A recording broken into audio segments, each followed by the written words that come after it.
Hello, thank you for tuning in. My name is Larry Duncan Allen. This is No More Water, Fire Next Time. You probably noticed my caption, how the Somalians are the new boogeyman this month. If you notice, every month, Trump has a new group that he's focusing on. Like they just scour through. He really don't go by briefings. He look through on social media and see what's going on. See these programs that they say they committed fraud on during the pandemic, that's been out there. He's found a new group to go after this month to keep people distracted.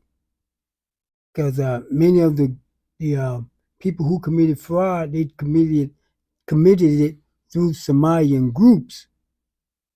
Well, I wouldn't say Somalian groups, but programs that were supposed to benefit Somalians, but the head of it actually wasn't Somalian. Some of them are white people who were running the group, who committed the fraud. There's one woman, Amy Bach, a white woman, feeding our future founder, Amy Bach, found guilty in pandemic fraud.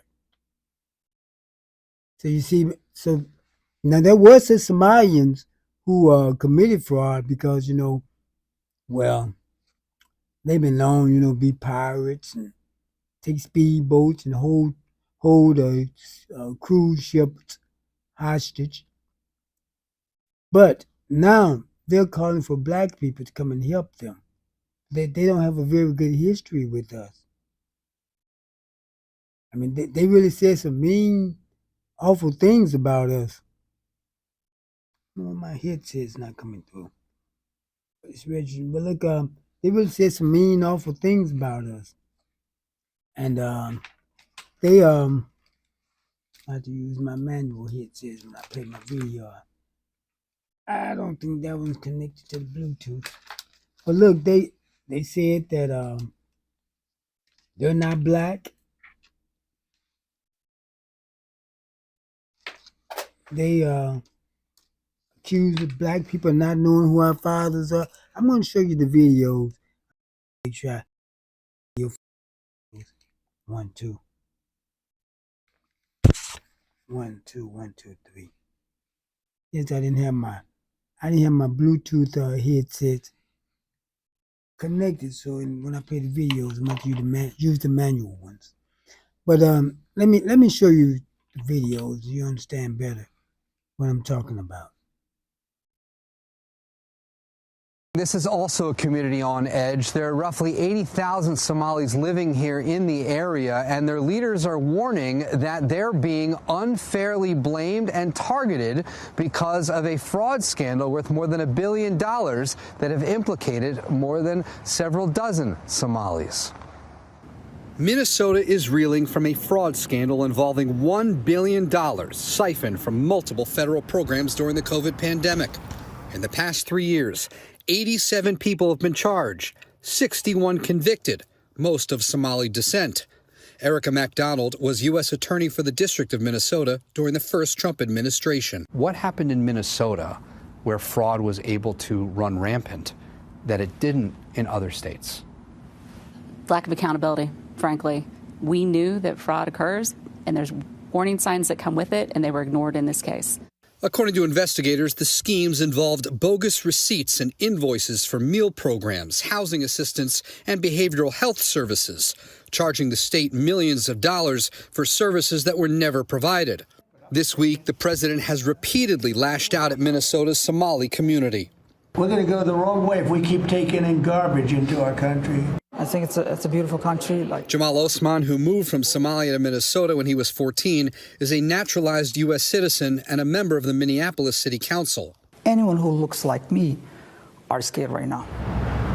The fear comes as the Somali community here is bracing for a surge of ICE agents cracking down on migrants who have been issued final deportation orders. The president is pointing to the fraud cases in Minnesota, and we know that a majority of the suspects are of Somali descent. How is your community taking that? Well, my community is upset. Yes, people commit crimes, But the entire community should not be blamed based on what some individuals did. Republicans on a House Oversight Committee in Washington are also announced in a news release their own investigation into the fraud and whether some of that money, stolen money, could have made its way to terrorists overseas. I spoke with several federal investigators. They say there's no evidence that happened. Instead, they say, Nate, that the fraudsters pocketed the money for their own use, bought cars, trips, diamonds, and so much more. So you see, there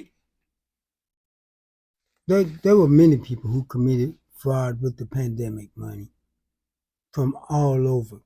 But the difference is right now, they're trying to deport as many non-white people out of this nation as they can to stop the browning of the United States. And they would deport us if they could. And see, one of the reasons that he mentioned about it was mostly people of Somalian descent, yes, in Minnesota. There was fraud all over the nation. Black people, foundational black Americans, didn't get much of that money. We couldn't get it to commit fraud. It was given to everyone else. Man, that's what the black farmers was complaining about. The white farmers got a pandemic relief. They didn't. When they sued and won, the white farmers countersued to block it. Now, how I win a suit because someone else sued, I don't get my money. I never heard of that before. That's why I don't care if the white farmers lose everything. House, dog, cat, wife, everything, all of it. They can lose all of it. I wouldn't care. Right now, all I care is black Americans because everyone who comes here, I'm not black. I'm Somalian. I'm Haitian. But you know what? It's something they don't understand about that. They're gonna say, I'm gonna tell you in a minute, but I want to show you the video of them saying that about what is that? About their nationality. They're Somalis, not black. There, I said it. All right? Everyone is keep asking, why don't Somalis want to identify as black? It's simple. The term black was never a word to begin with. Ah! Yeah. The term black, it didn't come from Africa. It came from America. Hello. Right? It was designed to separate slaves from Europeans. It was not designed to celebrate identity. Ah! It was to control it. Yeah. So when Somalis came to the West, we didn't suddenly become black. We were labeled. All right? Imposed. And we embrace it. Chill like that. Chill like that. Sheesh. Somalis had identity before race. All right? Our identity comes from our ancestors, not appearance. Yeah. All right? Blackness is a Western category. Somalia is a civilization. Big difference. We're Somalis. Chill like that. Chill like that. What's your thoughts on this?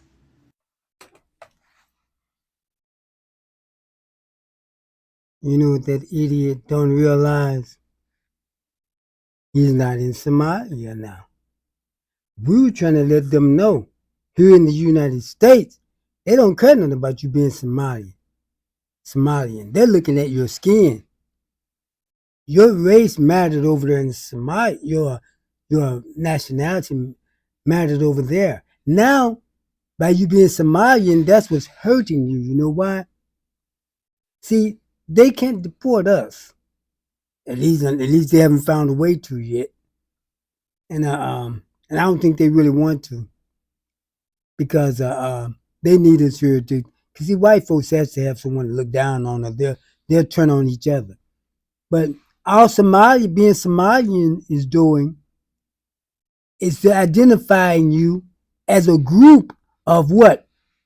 Black people that they can deport. They can identify you as a group. They're not deporting you because you're Somalian. If you was a white Somalian, you wouldn't get deported. You don't see them. You see Europeans come over here and commit fraud. They committed fraud. European immigrants committed fraud during the pandemic. You don't see them getting sent back. They're not deporting you because you're Somalian. They deport. The only thing Somalian has to do with it, it gives them a way to identify you as a group of black people. We try to tell people when they come here and they say, I'm not black. We're not telling you to discard your ethnicity or nationality. We're letting you know over here, you are considered black. The people who run it, not what you or I think, because that don't matter. The people who run it, who are in control of this society, see a black person when they see you and they don't give a damn about no Somalian, Ethiopian, Haitian, Jamaican. The only thing your nationality or ethnicity group does is put you in a block of people that they can support, that they can deport. That's all. So you around here crying. You know one thing I notice about most of these immigrants that come over here? Well, all of them really. You notice when they come here, before they start being deported and looking for our help, which they're not gonna get. They I hope they don't. So a few might try, but the majority of us not gonna help them. We got our own problems, and you created your problems. But look, they come here. They make all these videos talking against black people. Black people are this. Black people that I'm not black. Black people lazy. And I got one where this one Somalian imam, he's like a Somali preacher.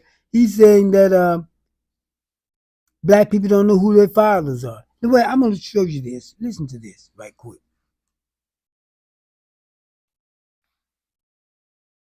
What's the wrong one? Let me. Most of the people that we meet, especially African Americans, they don't even know their fathers.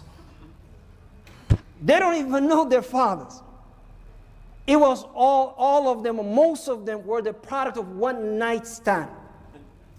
One night stand. They will tell you, I don't know my father. Well, who named you? Whose name are you carrying? Well, my mother chose his name for me. I don't know. Is that what we want for our ummah? No. كلهم أو معظمهم أبناء الزنا. أبناء الزنا. Why? Because man, he has to give up the seed. And because the marriage will limit them, they will go from one to another to a third.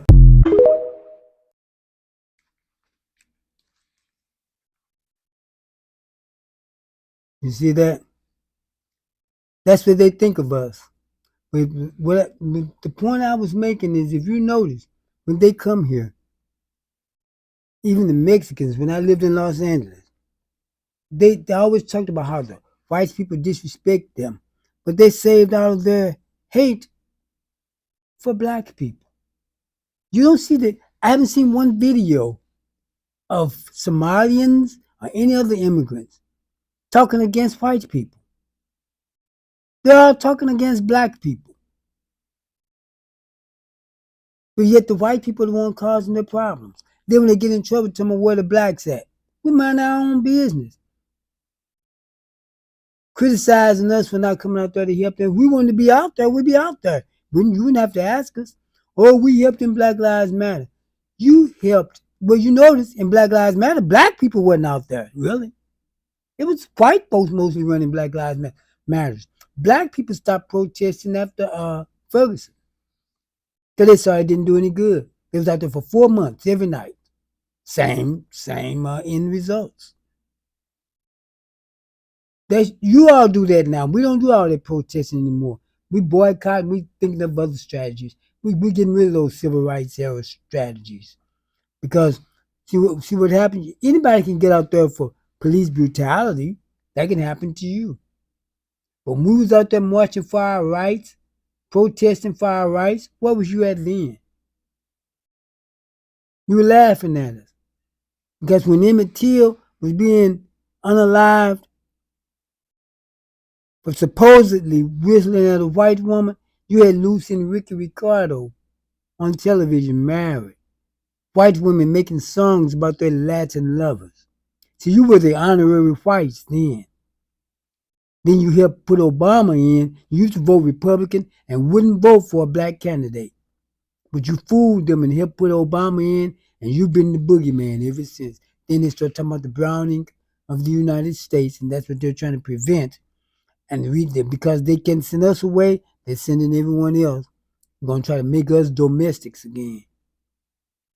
That's why they thought we was going to go out on the farms. They thought we were going to become the domestics again. They thought if they stop affirmative action, DEI, which we didn't benefit from anyway. Every program that was made to benefit people in this nation was always made to benefit white folks. White women got the most of affirmative action. Well, it's next to white men. White men got the most. And white DEI was just a rebranded form of affirmative action to help white women get into the corporate structure. White women got 78% of it. Black people got hardly anything, less than 0.5%. Affirmative action, they 17% set aside. White women, people of color, and black people all joined together. Black people got less than 1% of that. If anything, more black women was in because they was seen as a double minority. That's why a lot of them lost their jobs.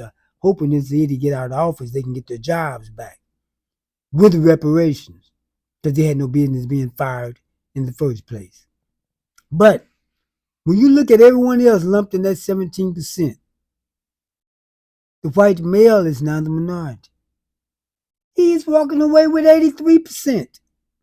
But people are so busy looking at black people, put a black face on it, they don't see that white people are getting the most of affirmative action. The white man getting 83%, and the white women getting the majority of that 17%. So what is black people getting out of it? Nothing. But see, Trump and his people are so idiots. They thought that if they stop affirmative action, they thought the only reason black people had jobs was because of affirmative action and DEI. But they didn't know we weren't benefiting from it. So they thought if they cut it out, we wouldn't have jobs. And many white people thought black people didn't have jobs. You know, they worked with us and saw us going to work every day. They thought we all wouldn't have jobs and we'd go work on those farms. That's just how stupid they are. And see, like Lyndon Johnson said, if you can make a white person think they're the lowest white person, think they're better than the best black person, you can pick their pockets, give them someone to look down on, and they empty their pockets for you. That's what they was doing with affirmative action. DEI. It was a white program. But by them putting a black face on it, they were picking your pockets. And you was emptying it for them because they had a black face on it. Social Security. Black people couldn't get that when it first started. That was started doing after the Great Depression for white people. Black people couldn't get it because you had to pay into taxes. Black people mostly had domestic jobs that paid cash at that time, and most black people couldn't get Social Security. Welfare didn't start in the 60s when black people started getting it. That's when black people started getting it. It was started after the Great Depression. Black people just couldn't get it. Anything that was made to benefit people in this nation wasn't made for black people. Black people got in on it later. And then after black people got in on it, it became demonized. No program in this nation was made to benefit black people. It was made for white people, and then black people had to get in on it. But back to what I was saying about the Somalians. See, They did all that talking about we don't know who our fathers is. But what does the statistics say? Black fathers are the most loving and nurturing fathers in this nation. And these are not black folks' statistics. These are white people's statistics, even the ones who do not live with their children. And I'm not talking about no certain instance where the father don't have anything to do with the children, because that's with all races. You're going to always have some people who don't have anything to do with their children. But see, with black people, we're judged by the worst of us, especially even black men. We're judged by the worst of us. And other people are judged by the best of them. Because white men are the most, and Hispanic men, they're more brutal towards women. The more they commit more of their assaults against women. Sometimes black man really saw the woman, she hit him first or something. But the thing is, when feminism started, it didn't have to start because black men wouldn't allow women to work. That was white men. They had to get the right to work bill. Because white men would say, I'm not going to be embarrassed by my wife out working. They didn't have to go to have a protest for the voting rights back in the 20s because white women couldn't vote. They got black women to help them, then threw black women under the bus. I don't know why black women would go and try to get the right to vote without black men being included. We never went after anything without including black women. But back to what I was saying. Look, white men did that. Black men are not giving women less pay for the same work. White men are doing that. But see, when white men do stuff, we don't say white men, we say men. But when something is said about something a black man is doing, we let it be known. Black man. We don't say man, we say black man. But back to the Somalians. You see, they all say, we're not black. Not just the Somalians, the Haitians, every ethnic group there is, the Latinos, they say we're not black. And we know the Latinos now. We don't want you to be. And see, you black people in Chicago, you allowed those Salvadorians into your building. They dumped them off in Chicago.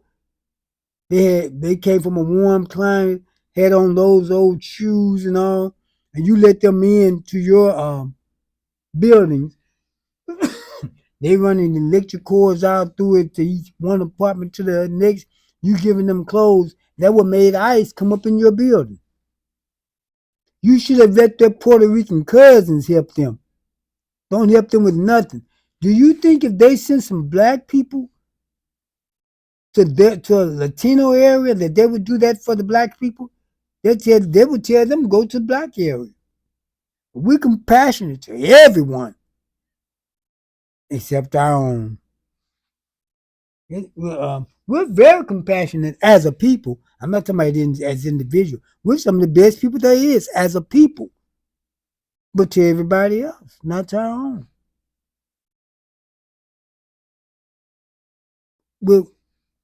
When white people are homeless, they and they have to panhandle and all, they come into black areas because they know white people aren't going to help them, and black people will help them. But I wouldn't give them a dime. I'm gonna tell you why. I'm not gonna give. I'll give some money to a person. I don't do it all the time. Some people I move to give money to, but I wouldn't give a white person nothing. You had a 400-year head start. If you blew that, that's your problem. Well, they may have mental problem. Well, go let them help them. We got people with mental problem. I help them. If you blow a 400-year head start, that's your problem. You've been given white privilege, and you blew that, that's your problem. Not mine. Oh, you hate white people. No, I don't. I don't hate anyone. I just talk the fact. I got a lot of white friends. I say just like they say about the black friends. I got white friends. And I talk the same way to them. I don't mince words with them. Because, many white people know what's going on. That's why they started the woke program. So, many white people when they started learning about what actually went on in this nation, many of them started agreeing with black people, especially young white people, siding with the black people. And so that's why who would tell someone, what person was listening to that? Someone's going to tell you, don't be woke, be sleep. See how stupid that sounds? Now, let me get back to the Somalians. You see, just not the Somalians. In about another month, there'll be some more boogeymen. But see, the Somalians are saying that the Minnesota was promised to them 3,000 years ago, and that's their ancestral land because it was promised to them 3,000 years ago. See, why you come with some foolishness like that? You think these people care about you saying something was promised to you 3,000 years ago? They don't care about that. Besides, you come from warm Somalia and want to go up to that cold place, Minnesota? I used to go up there to visit my aunt. Even in the summertime, it's cool it's cool in the morning. Might warm up around 2-3 o'clock, then turn cool again in the summertime. And you leave a warm climate for that? And see that's stuff about promise to all that old ancestors stuff. They don't want to hear that mess. You don't have no proof of it. And what people have to realize about land. There's a lot of land that used to belong to someone else that just don't belong to them anymore. You just have to get over it. Half the United States belonged to Mexico at one time. And then until they're strong enough to take it back, it's going to remain with the United States. And many times in this world, might makes right. Not morally right, but right according to the ways of this world. China wants Taiwan back. And China need to realize, why go to war with that? It's just not yours anymore.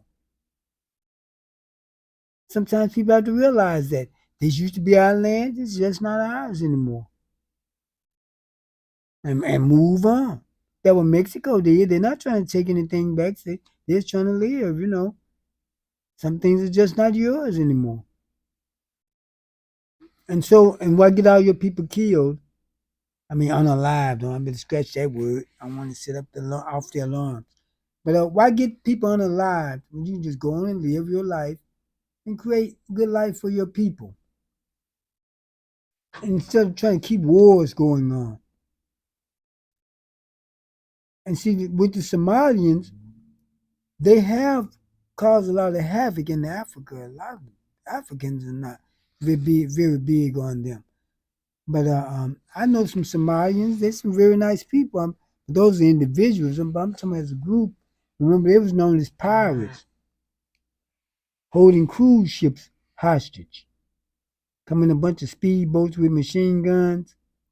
And so what they did one time, they called themselves going hijack, get this, with some speedboats and a machine gun. Some of them was going to try to hijack a United States Navy warship. Now, what kind of sense would that make? Even the sailors was laughing. And they didn't unalive them like Trump is doing down in El Salvador. They took them, they arrested them. Now, what makes you think your little speedboat is going to hijack a U.S. Navy destroyer? They were known for piracy. See, what you have to realize, that type of stuff, that's 18th, 19th century type of way. This is the 21st century. Coming to the 21st century, you can't go around being pirates. That cut out a long time ago. But my point is that these people who say we're not black, then they're calling on black people to come help them, but we're the ones you're always talking against. You don't even talk against white people. You talk against us. And we haven't done anything to anyone. when we come to you, we don't try to have you to reject your ethnicity or nationality. The Jamaicans the same way. Everyone come here and act arrogant with us, and we're the only ones not trying to harm you. We know that the people who run it here, they see you as black. We're not, and when we come to you, we just come to you in a friendly way because of a shared DNA. But you treat us mean and nasty, so we have to leave you alone. I met some Jamaicans out in California when I lived out there, and they were Rastafarians. And I went to him and said, "Hey, you are Rastafarians. I'm pleased to meet you. How you doing?" I didn't ask you who you are, did I? Turn the head away. So I left them alone. You see the Africans when they come over here, they don't speak to us unless they want to do some business with us, set up a business where we could buy something from them. And then they don't even want to speak to us. But then the same way with the Latinos, the Cubans, when they get in trouble, then they tell me where the blacks at. They're the ones who can help us. Maybe we can, but we're not going to. I'm not thinking about them. I heard some, I see different podcasts. Excuse me. They say we should go out there and help them or go on out there. I'm not going nowhere. I'm not going to lift a finger. I didn't even protest when black folks protest. I don't do protests. I live stream them. Protesting myself, I told you before. The only reason I don't because I didn't want to mess up their protests because they don't do it my way. I don't believe in peaceful protests. Those two words don't even belong in the same sentence to me. Peace and protest. How are you going to peacefully protest? You're not going to get any results. See, you can't. I explained it to you before. You can't hurt me and mine, unalive me and mine. I'm coming to the table all beat up and you coming there, nothing's wrong with you. No, I'm going to have to get my licks in. If you slap me, I got to slap you back. Then we can talk. If I'm going to come there missing some or hurting, you're going to have to be missing something and hurting. Then we can talk. But don't come tell me you can do everything you want to me. And then I have to come with peace. You didn't come with peace, and neither will I. And those who want to do that, that's fine. They want to go out there and protest peacefully, go ahead. Everyone has to do their own conviction. But I can't do that. I can't help. If it's going to be some peace, both of us have to have some peace. If it's going to be some violence, both of us are going to have to experience it before there's any dialogue. Now, back to what I was saying. See, the reason we go to them, we try to befriend them as people who look like us. One woman, put up a black cloth. Does that look black? When we say, nobody's talking about you jet black when we say black. So like people not pure, they're not all white when you say white. It's an ideology, a phrase. And for a person to say that, that's stupid. It's an identification because in this nation, that's what you may say you're not black. But you people from Africa, you black people from Mexico, or wherever, when you get to the United States of America, you're seen as black. That's what we've been trying to warn you about. You want to get smart with us all the time, then when you get in trouble, I'm Somalian, I'm Haitian, I'm this, I'm that. But what happens is, they see you as a block of people that they can identify. So they can't deport us since we're not being deported. They can see you other people. You other people are seen as a block of group. And that identifies you as people who can be deported. So bye-bye. Don't speak. Some may want to help you, but I'm not. I wouldn't lift a finger. Now, I like to see some of those Europeans start being deported, but they're not going to do that. They're trying to make this a mostly white nation, and they get us out of here if they can find a way. They can get me out, give me $1 million in reparations. So give each one of us $1 million in reparations, I'll go. They always talking about, it's how people always say, I know I'm a little off subject, but I'm by myself. I can't just talk on one subject all the time. By myself, if I had a group or a panel, I could. But you notice how they always saying to us, go back to Africa, even though they know we never been there. But I tell them, well, you go back to Europe. Going back to Europe is never an option for them as a group of people. Maybe a few might go. You know why? They're not wanted in Europe. We can go to some African nations if we want to live. Many have. I have some friends who have moved. One moved to Ethiopia, to Gambia. I have a friend here. He has a house here, but he has a home over in Ghana also. But they never talk. Europe is never an option for them. They're not wanted over there.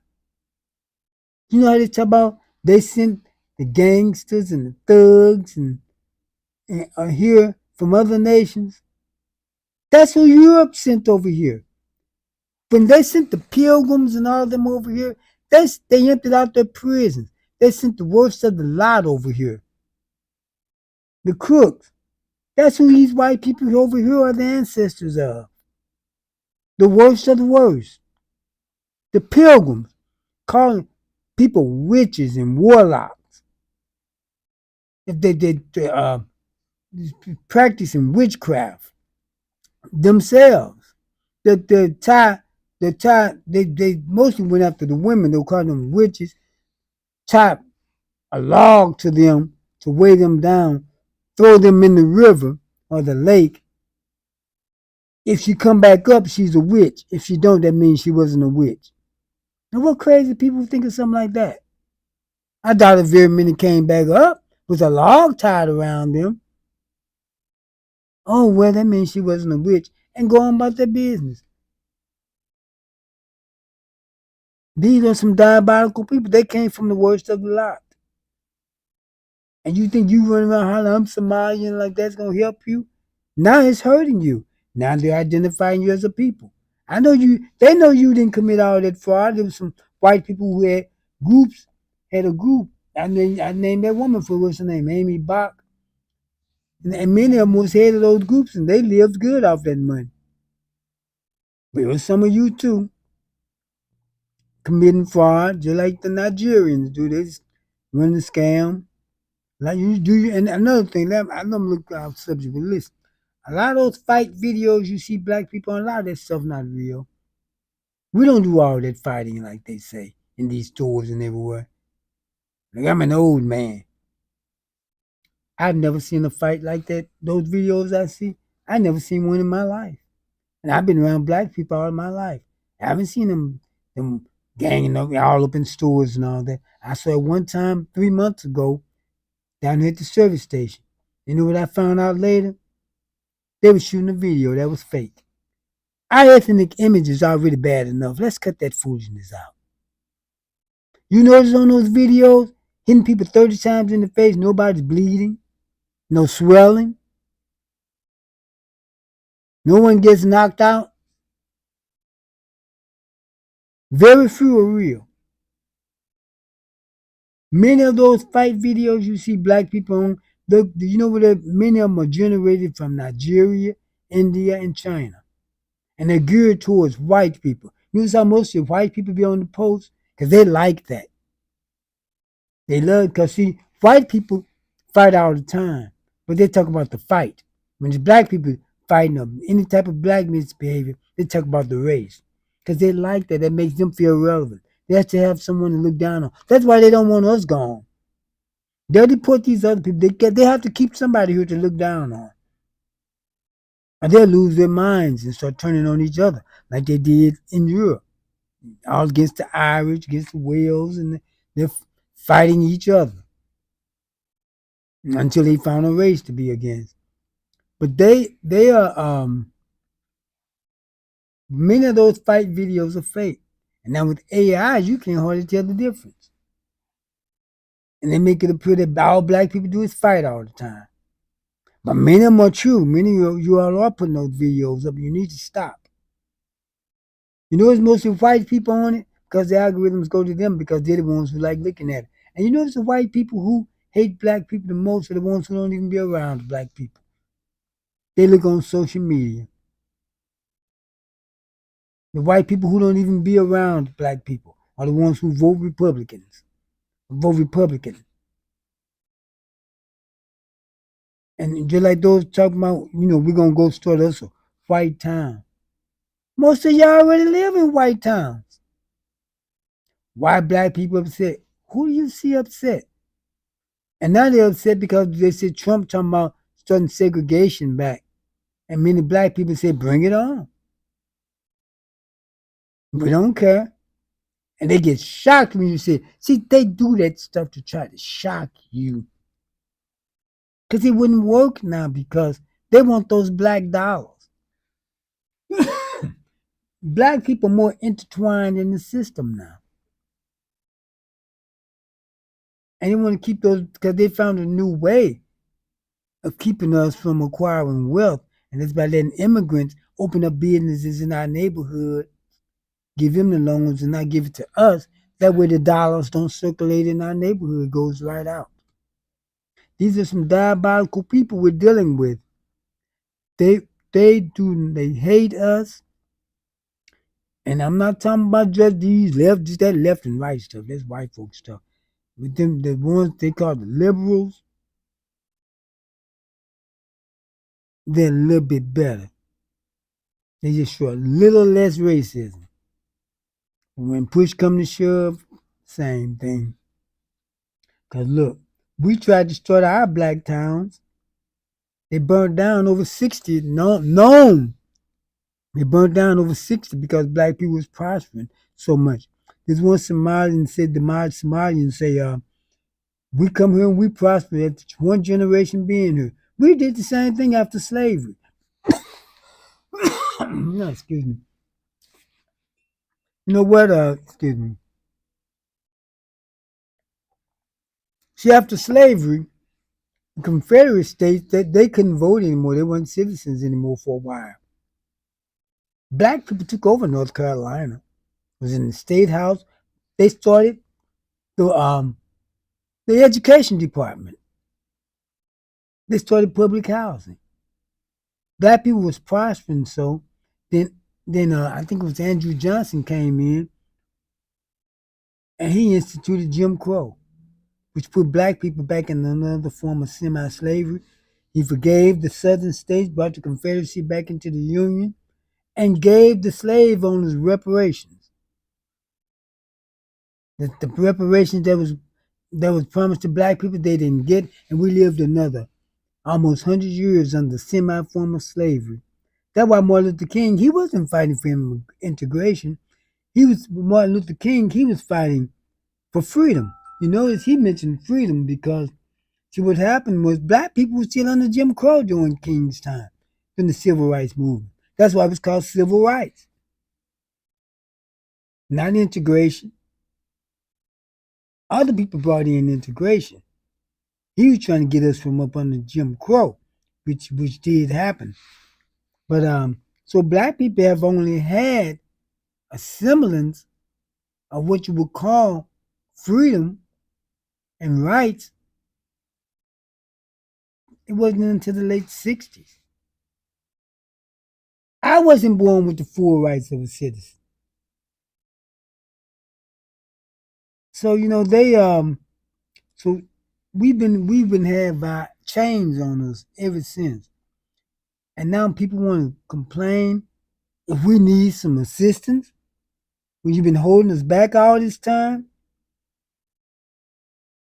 You had a 400 year head start, and that's why I say I'm not giving you white bums nothing.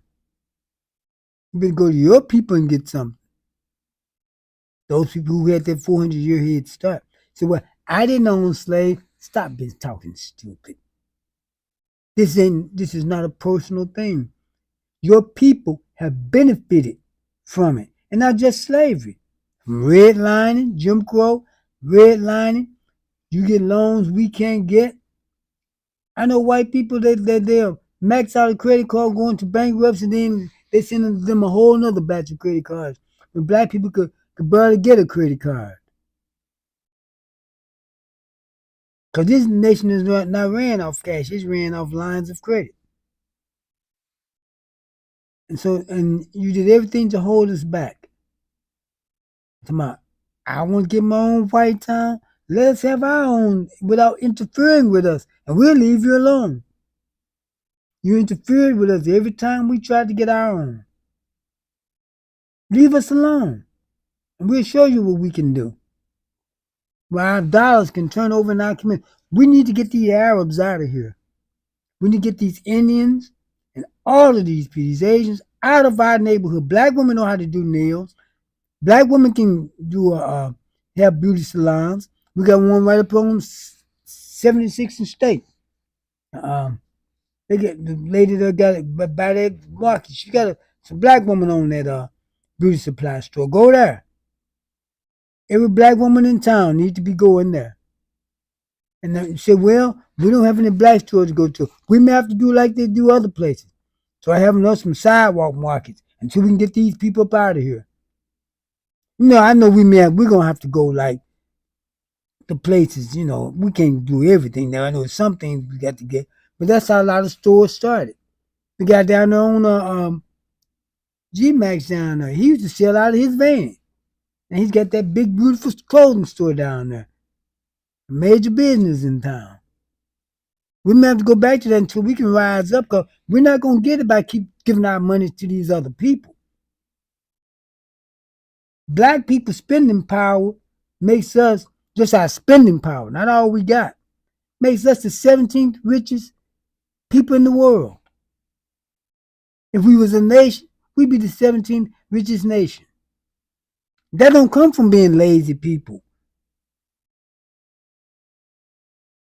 Poor people.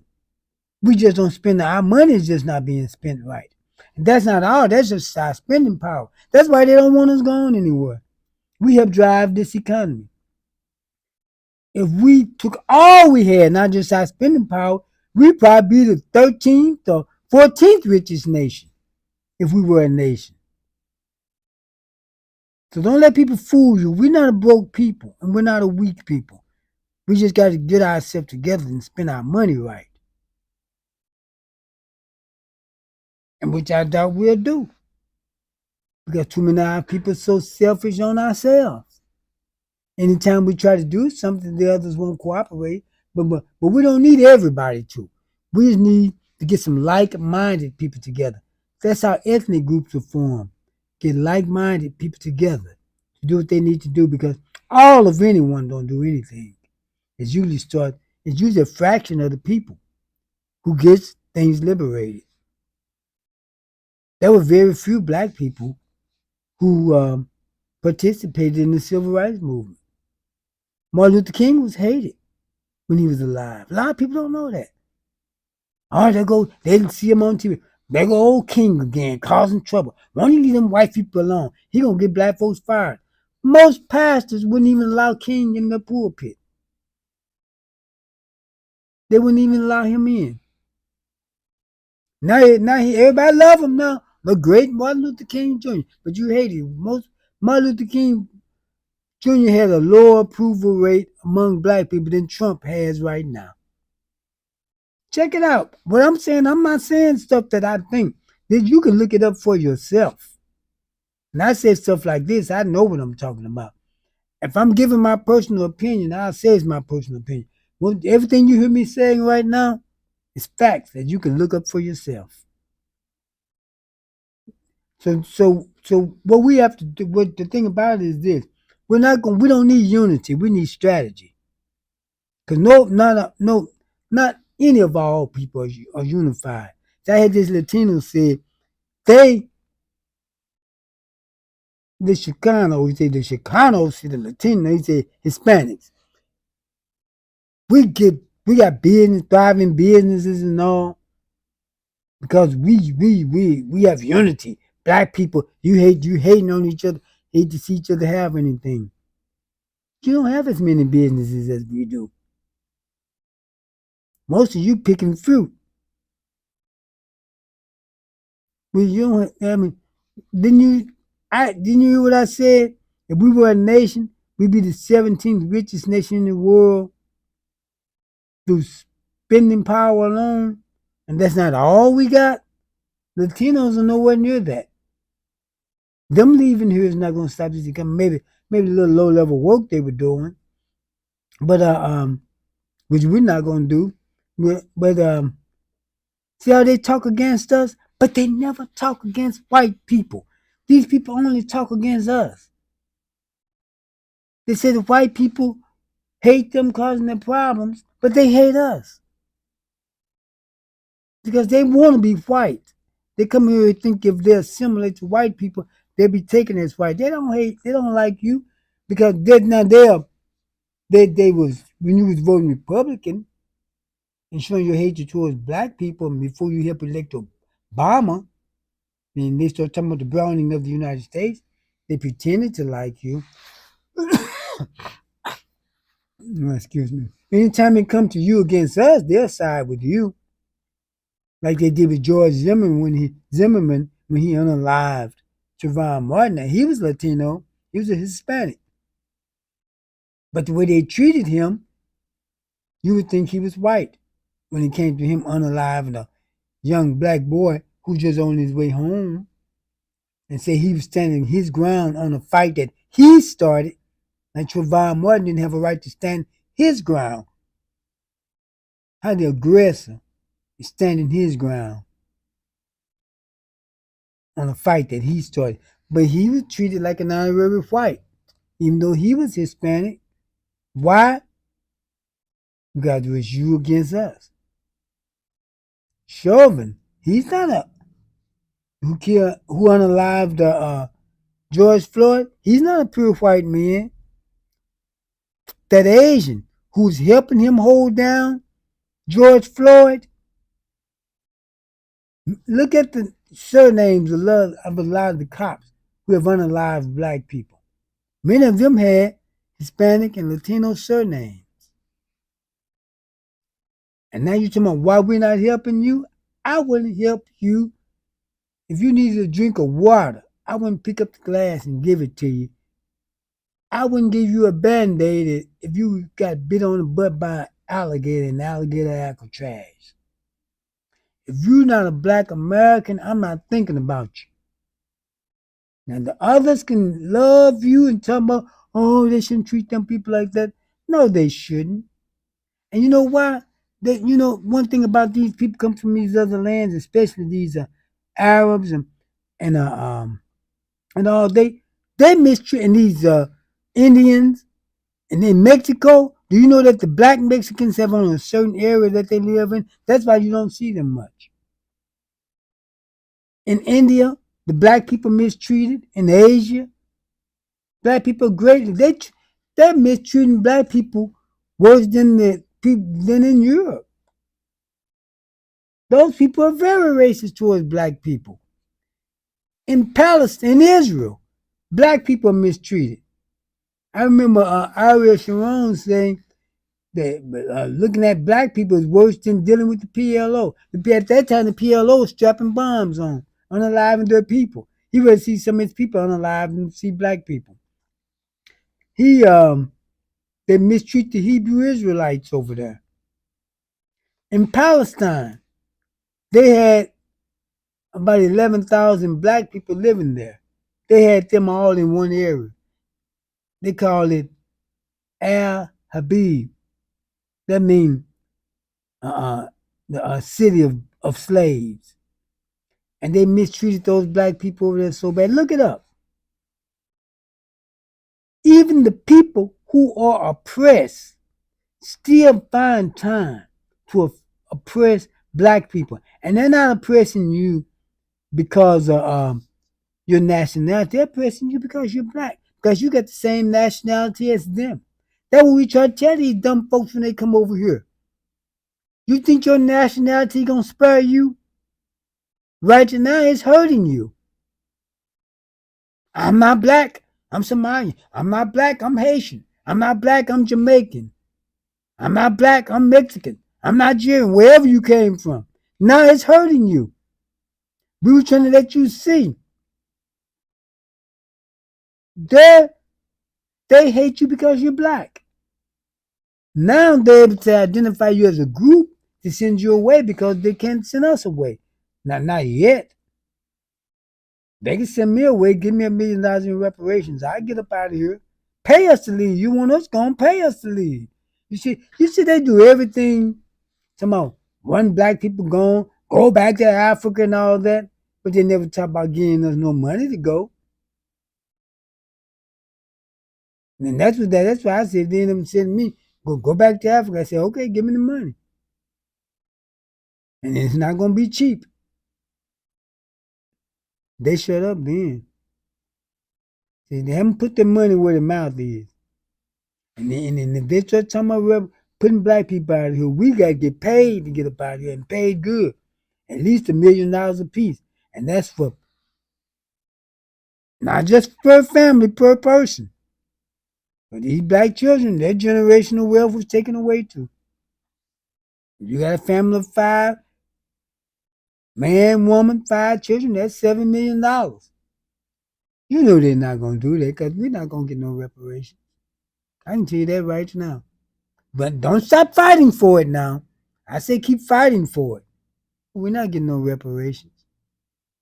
Just like we're not gonna see no female president anytime too soon. It would have been nice to have Kamala. I voted for Hillary and Kamala. I voted for Obama. I voted twice. I voted for Hillary. I voted for Biden. And I voted for Kamala. They say Kamala thinking about running again. If she ran again, depending on who she vote for running against, well, if she gets the nomination, I'm voting for her. I think she would have made a good president. But we're not going to have a female president anytime too soon. And it's not because we don't want one. It's just that, you know, how the majority in this nation don't want a female president. Hillary actually won the popular vote by almost 3 million votes. And the Electoral College kept her out. And if that happened in any other nation, the United States wouldn't recognize that election. And maybe you want to go to war with those people. But because it happened here, it's okay. And if they want to storm the Capitol and challenge an election, that should have been the one. You win by almost 3 million votes and still lose the election. I'm going to play this other video. Where is it at? Let me see if my Bluetooth is hooked up yet. I'm going to walk away when I play this. No, I'd have to shut down and hook it back up. It's hooked to this device. I have to listen to my headset. But look, we're not going to have a female. See, we got to face realities of things.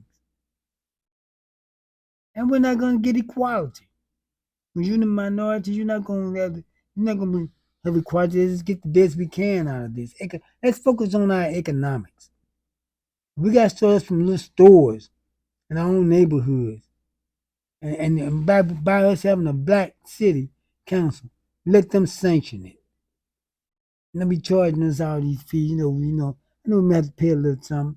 But to get started, to get these people up out of our neighborhood, they're sucking all the money out of our neighborhoods. And it was by design. I took this example. This Asian woman told how when they go get a loan, they tell them, look, you can't open a business loan. You can't open a business in the white neighborhood because they don't want you making money off of them. Open it up in a black neighborhood. They steered them there, but she said at the same time, a black person can't get that business loan. They do that so those people can take the money right out of our neighborhoods and we stay poor.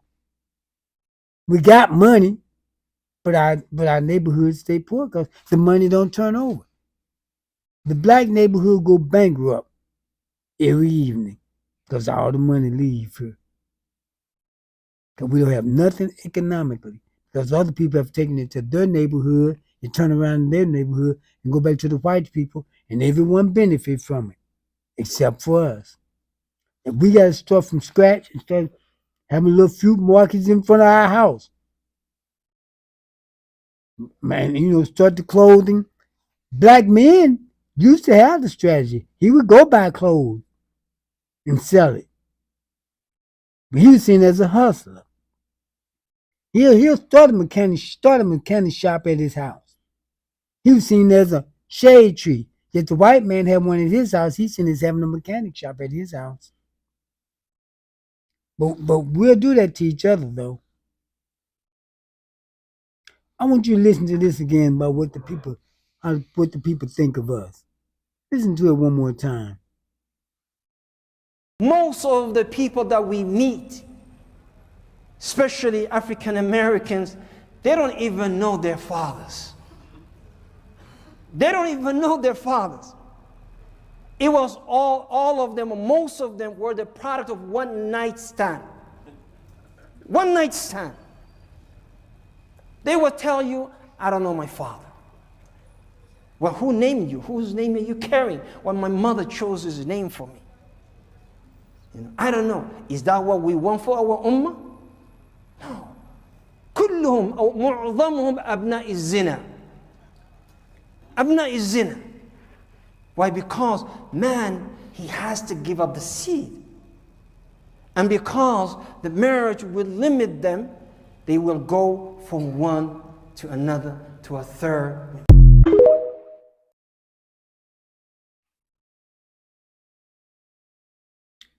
Now, do you think that same man will put out something like that about white people? Have you heard the Latinos and Africans and everyone podcast from last year, not this year? From last year, all they did was speak against black people. We're lazy. You don't get the spending power we got by being lazy. And then we have many black people come along and speak against us too. Donald Trump, about a month ago, he was talking about how America builds it all. He talked about all the inventions that black people have made.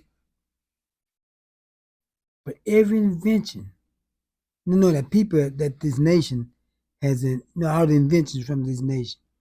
But he didn't realize that every invention he mentioned, a black person invented it. Here this black man come on, making a video. That black folks tell it we invented everything. They may help improve something. They didn't invent all this stuff. He don't know nothing about inventing. You go by who has the patent. See, because you invent something, they thinking of you in your garage putting it together and making it.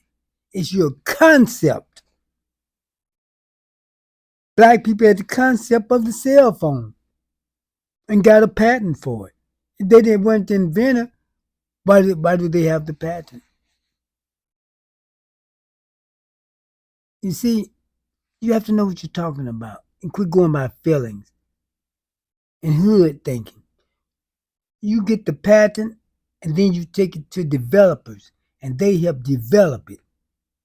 See, everyone who has the concept can't develop it themselves, but it's still their invention because it was their concept.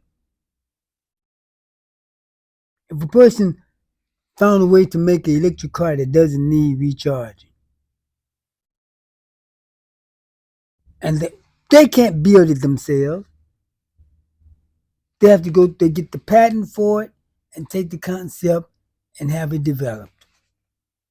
But this idiot thought because people didn't put it together themselves and the developers put it together that they just helped improve it. No, it was their invention. If you invent the light bulb because if you were the inventor of it, because you didn't put it together yourself, doesn't mean you wasn't the inventor. It was your concept.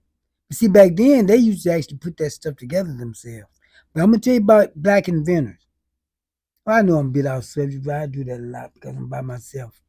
But if you notice, ever since integration, Black people been going to these white schools. Black people haven't been inventing a lot. We don't have the black leaders we used to have. Right now, everybody just going in all type of directions. And it's not about just running your mouth. Jasmine Crockett, I gotta have a lot of respect for her. She really know how to put it out there and punch back. She's good for that. But because you're able to talk a lot, don't mean you're a good leader at strategizing and getting things done. See, King, he gave speeches, but he was a good he was a good organizer and able to see. You have to have people who know how to organize. That's just not just know how to talk. Now, Jasmine Crockett may be an organizer. I don't know. But for some reason, every time she runs for something, they don't get her for it. And we have to look into see why they're not getting her. I like the way she punched back on the Democrats. It was like everybody was like some little punks there for a while. They began to fight back a little now. They were like some little punks, just getting pushed all around the place. But in a way, when I look back on it, what was done, what Trump and the Republicans was doing, was something new that people weren't used to. A lot of times when somebody brings you something, you're used to things going a certain way, and they start misbehaving and bring you something new, it takes you a while to figure out what's going on and how to react to it. And I think that may have been what happened to the Democrats. That's why you see when something's happening and somebody, they come into a place, let's say they're snatching a woman's purse. Sometimes it takes people a second to grasp what's going on. That's why a lot of times the person may get a wake up. You're not used to seeing that all the time. It may take you a second to grasp. Then you be thinking, oh, I should have done this. I should have done that. You think of 1,000 things you could have done. But at the time it was going on, you were trying to grasp it. And I think that what the Democrats was doing, they were trying to, they wasn't used to that. And you can't always react to things that you're not used to. You have to figure out what's going on and then react to it. So I have to say that much on them, but they were getting pushed around there for quite a while. And see, I played that again about that email talking about black families. Black people don't know their fathers. You know what? He didn't know what he was saying. He didn't know what he was talking about. Every black people I know their father, even if they're living in the home with them or not. How he know someone was made out of one night stand? Was he there? Every time they did something? See, people talk crazy about black people because they see us, they do it to please white people. How well pleased are the white people with you now? Many of those, that fraud in Minnesota was Somalia, was organization that white people ran to help Somalians, and they were keeping the money. Were those white people going to be deported? No. You know why? Because they're white. And you know what? You're black. That's what we've been trying to tell you all the time. You can talk all that nationality stuff over in Africa, in Jamaica, over down in Mexico, India, wherever you come from. Well, I can't say them because they're not black. Because we don't be telling them and letting them know that they see them as black. I don't even care about no brown people. They have to deal with their own problem. But those black people, those Africans, we weren't telling them to stop being Somalians, stop being Ethiopians, or whatever nationality they are, or whatever ethnic group they are. We was letting them know that here in the United States, you're seen as black. And now, as I said before, their ethnicity and nationality is working against them. Now they see them as a block of black people that they can deport because they so far can't deport us. But we need to let them know they're talking about getting us up out of here. $1 million apiece. Give us that reparation. But we ain't going nowhere because we're not getting no reparations. We can continue to fight for it. It may happen, but I don't see it. Everyone's gotten reparations except us. Something catastrophic has to happen where this nation has to make us pay us reparations before we get it. So I try to stay with the real, not no pie in the sky, hopeful. I think, emotional thinking. We gotta stop that stuff and go by what's real. These people have shown us who they are, and we have to quit faking like they're not diabolical against us, like these people do, and these immigrants. They say they don't want anything to do with black, and they were strong about it. But what happened? Your nationality working against you now. They can identify you. Yep, they're identifying you through your nationality as a block of black people who can be shipped off. And they may not even send you to Somalia. You tell them where they may send you. They may send you to Sudan, a whole other nation. Maybe to El Salvador. Where they send them, Venezuela. One of them, they may send you there. So you're on your own. Can the blacks help us? You wouldn't help us. One woman told me, "Oh, during George Floyd, we was out there." Yeah, he was out there parading. Finding Black Lives Matter is a hobby for you. And we appreciate the people that came out because we weren't out there. We stopped that protesting back after Ferguson in numbers. We don't do it at all now. Everyone's talking about where's the black? Well, we want to be. We didn't ask where you was at because see anyone helped us? We didn't ask you. We didn't beg, and we had our own business. You came, we appreciated it. But we didn't ask you to do nothing. You did it because you wanted to. And so you're on your own, just like that. We told the Latinos, you're on your own. The Asians, all of you, you're on your own. See, I'm talking about we're next. Now you are the next. We've been there always. We've been catching that for 400 years. You saw them pulling black people out of their cars, beating them. What used to be routine traffic stops, they just ask for your driver's license, tell you why they stopped you. Now, they have you sitting out on the ground in handcuffs of a routine traffic stop. And normally they come and tell you, well, I stopped you because of such and such. You can tell when they want some trouble because they won't even tell. They rather beat or unalive a person rather than tell them why they stopped them. But that's what they normally do anyway.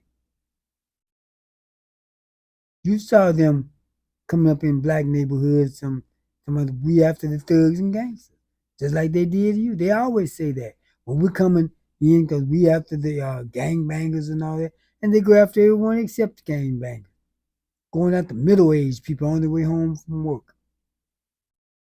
Everything you going through, we've been there, done that.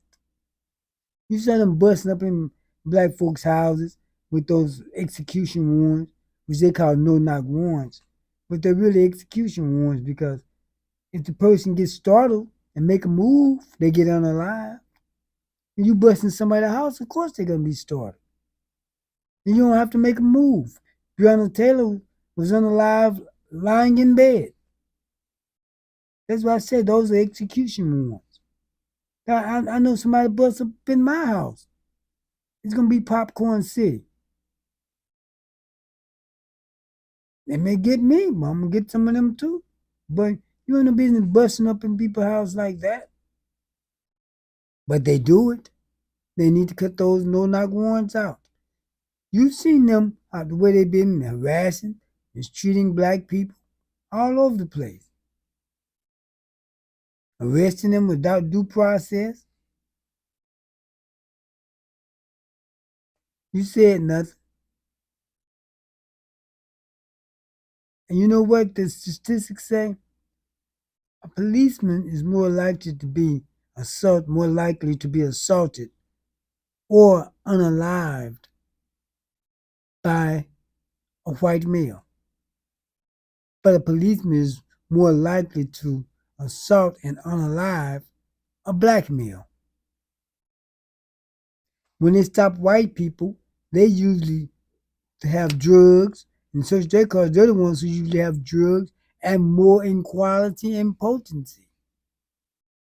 But the people cars who are usually searched are black people, where they find less drugs.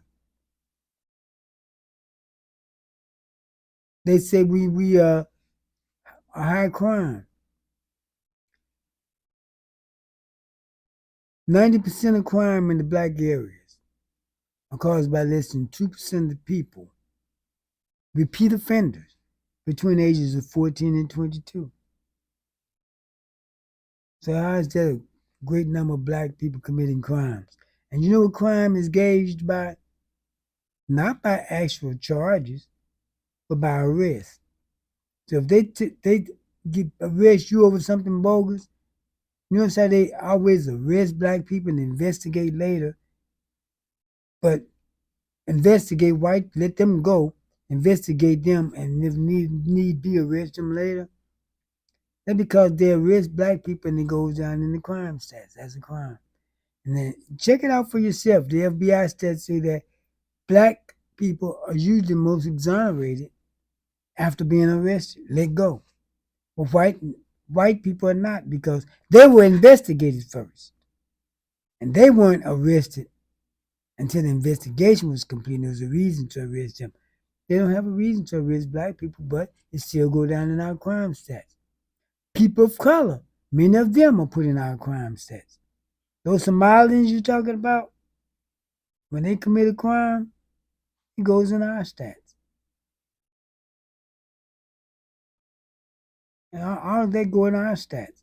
And then you know why it seemed like we commit more crime? Black people live in metropolitan areas. I told you this before. We're congested. We live in congested areas. White people spread out. It could be, you may have, let's take Chicago. In that area, you have millions of people. But you may have that many spread out, but they spread out all throughout the state, because black people, in most states, black people don't live all over the states. They live in certain metropolitan areas. I can drive from St. Louis to Chicago and don't see another black person until I get to Chicago. I know there's some around Springfield, Bloomington, but not that many to make a difference. Well, let's say with all those black people can live in congestion, and the white people and all spread out, and the other people, because people of color spread out too. Let's say over the weekend, 25 unalivings happens. 5 in Chicago, 20 throughout the rest of the states. Which ones are you going to hear about? The 5 in Chicago. Because of the congestion, and that's where the news networks mostly report from. You may not even hear about those others. In those rural areas and them white areas from the rest of the states, because they're on some little hillbilly radio station. You might hear about it there, but you don't hear about it broadcasted widely, like you don't hear about the unalivings in Chicago. So, they have it all set up to make us look bad, and we help the cause, though. So you people doing all that crazy stuff in Chicago, cut that stuff out. They want you to do that so they can send people up in there. And when they come in there, They don't come after the people they say they're coming for. We want the gangbangers, the thugs. That's why I say there's any time people try to, cause if cracking down, they crack down on the wrong people. That stop and frisk in New York, it wasn't a bad policy. Going after the gangbangers to try to catch them with the guns is the way it's implemented. A lot of these policies aren't bad policies. It's the way that it's implemented. They were stopping and frisking middle-aged men on their way home from work. Like he's gonna have a gun on him. They go after, and they know the people to go after, but they won't go after them because they want to see crime in our areas. Of all the people you see the police unalive, how many gangbangers, drug dealer, thugs you see them unaliving? Hardly any. But yet they say that's who they're after. It be some person usually with some misdemeanor traffic stop. The people who rob banks, commit serious crimes. They take them in without a scratch on them. But someone who just asks you why you stopped them, they get unalive, beat, or some misdemeanor. Because you know why? That cop wanted problems anyway. And he was itching for that to happen. Because normally, when they stop you, they come up to you and tell you, I stopped you because of such and such. As you notice, most black people get unalived is in traffic stops. Not when they go out and commit some crime. Those cops did that because they wanted to. And see, one of the problems we have is that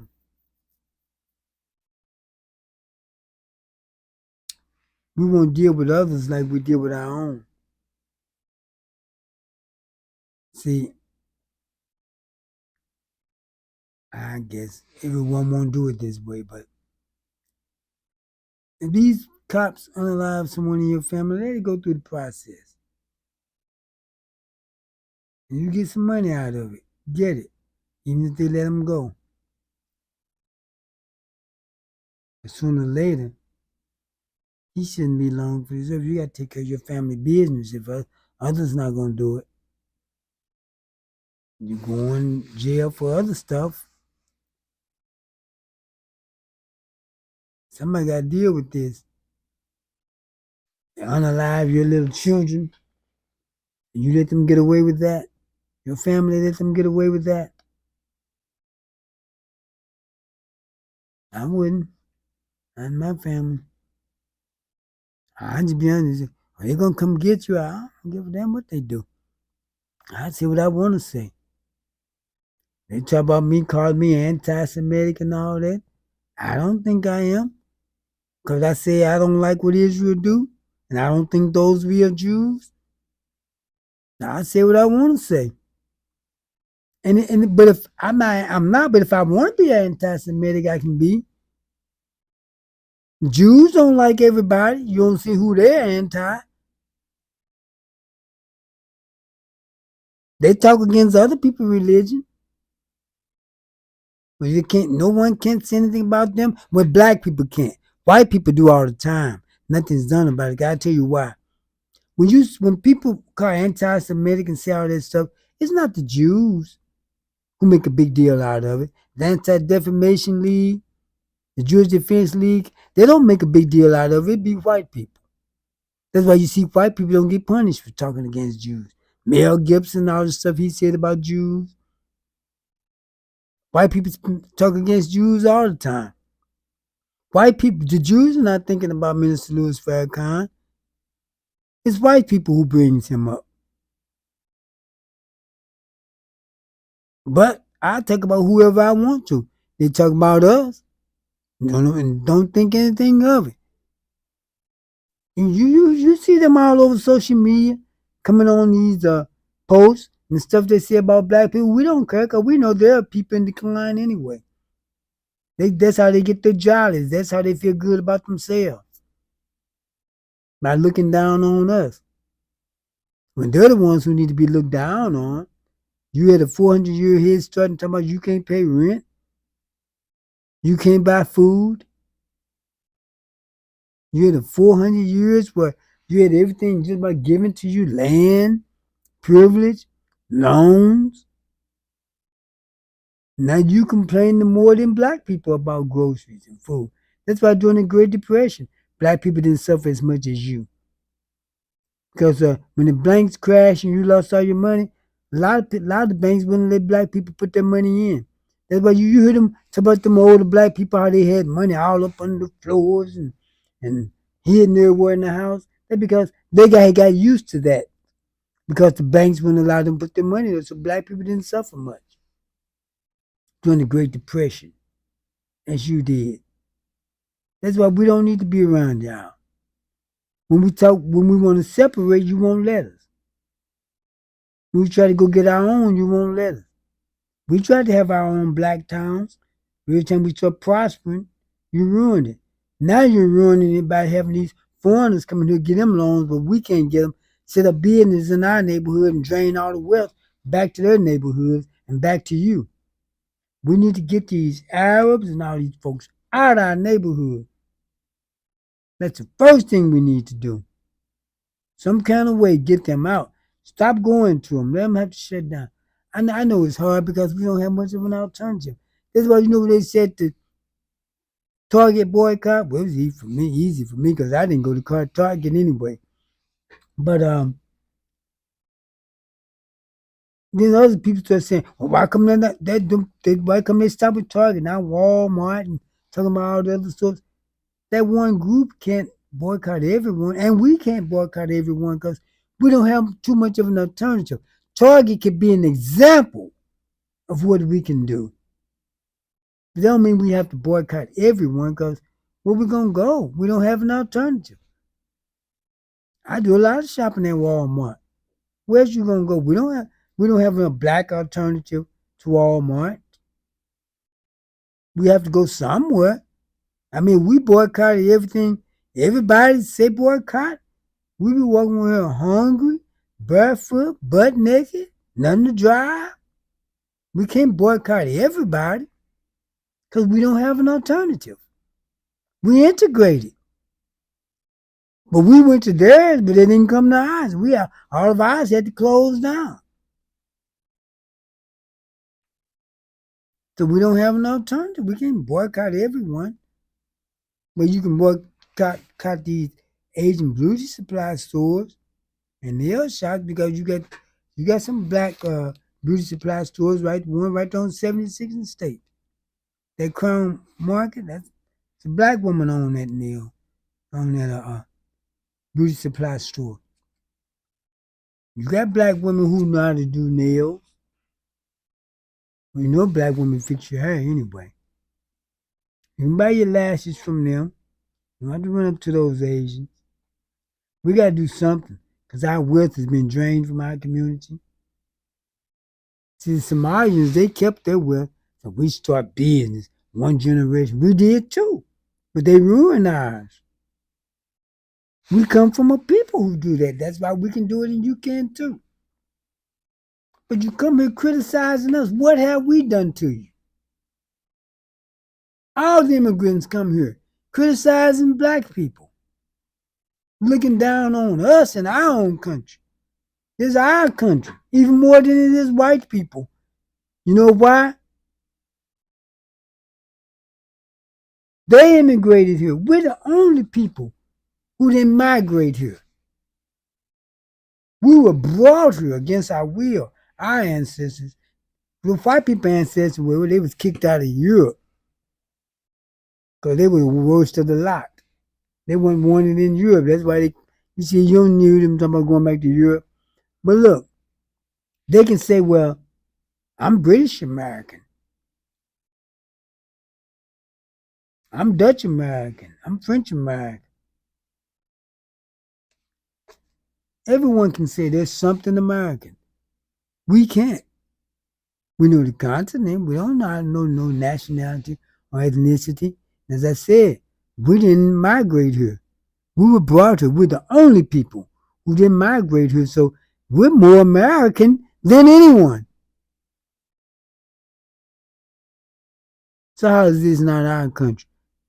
We tell the white folks that this is not your country, this is our country. But see, they got us thinking like that.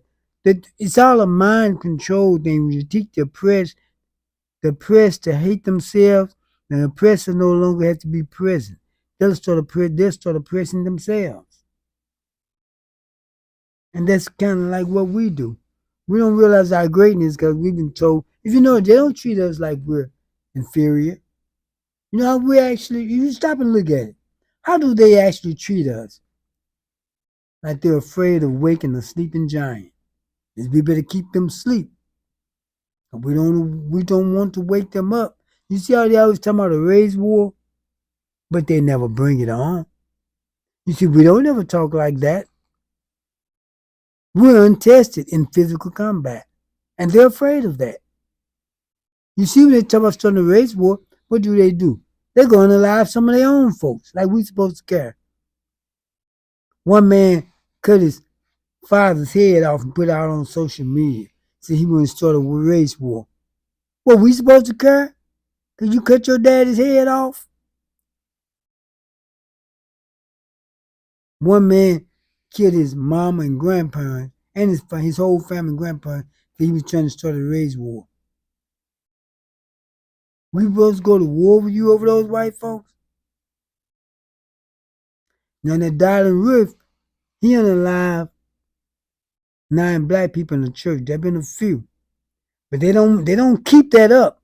If they know if that happened too often, we're gonna react. Now there's been some people, black men being found hanged. And those men are not hanging themselves. But that man relatives in those communities where that's happening at, don't you have ropes? Don't they have necks? Let some of them be found. We got to stop playing. We got to stop thinking the people who trying to hurt us gonna be the one who's gonna always be the remedy for us. We got to start doing our own remedies. Somebody in my family get found hanging, one of them gonna be found hanging. And it's gonna even if you have to be at random. Because when they used to go after a black person to avenge something for white people, they didn't, if they couldn't find, they said we can't find the N word, we'll find a N word.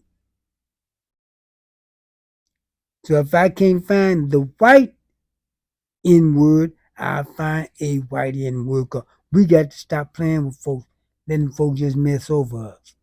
Take our money, take our lives, and we do nothing about it. They don't want no race war with us.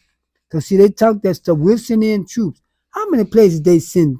You know what? These people are afraid of putting boots on the ground after someone. Most on Israel is too. That's why you say do all that bombing from the air. The last time they tried to fight Hamas on the ground, Hamas ran them back to Israel. That's why they won't fight them on the ground. Hamas used to know how to fight. They weren't trained to learn how to fight. The last time Israel fought them in Lebanon, the Israeli troops was running back saying, "Oh, they know how to fight now." They ran Israel out of Lebanon. Most armies don't want to put boots on the ground. Black people are untested in physical battle because most of the time people bring something to us physical, we wear them out anyway. And they're really kind of afraid to bring it there. Notice how they talk that, but they've been talking it for years, they don't bring it. Because we're not taking that. And you all buy all the ammunition you can, get your CCW. You don't need to have something, just have one clip and that's it. I'm not saying bother anyone. I'm saying don't let people bother you. Because we can't keep taking all this off folks. All our people been found a certain way. And nothing's being done about it. The family won't do anything. You see, if a black person does something to some of your family, Your family gonna deal with them. You just won't deal with these other people.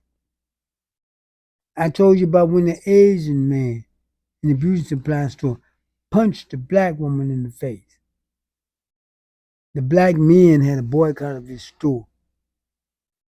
So the Asians put up a 50% off on everything. The black woman rushed that store, broke the boycott. But you know what? I wouldn't have boycotted anything. If that had been a black man, what would they have done? They went up in that store and beat that man within an inch of his life, if not his life. Tore that store up and ran him out of business. But when it come to these other people, we get so strategic that we're scared of them. And we're not scared of each other. We have respect for them. We don't have respect for each other. You like them. We don't like each other. Let's be honest. We don't like each other. Even some people you can love, you don't like. We think the worst of each other just like that. When they see us and they see things about that, when they talk about us, that's about the worst of us. What do we do when we talk about us? We talk about the worst of us, not the best, just like they do.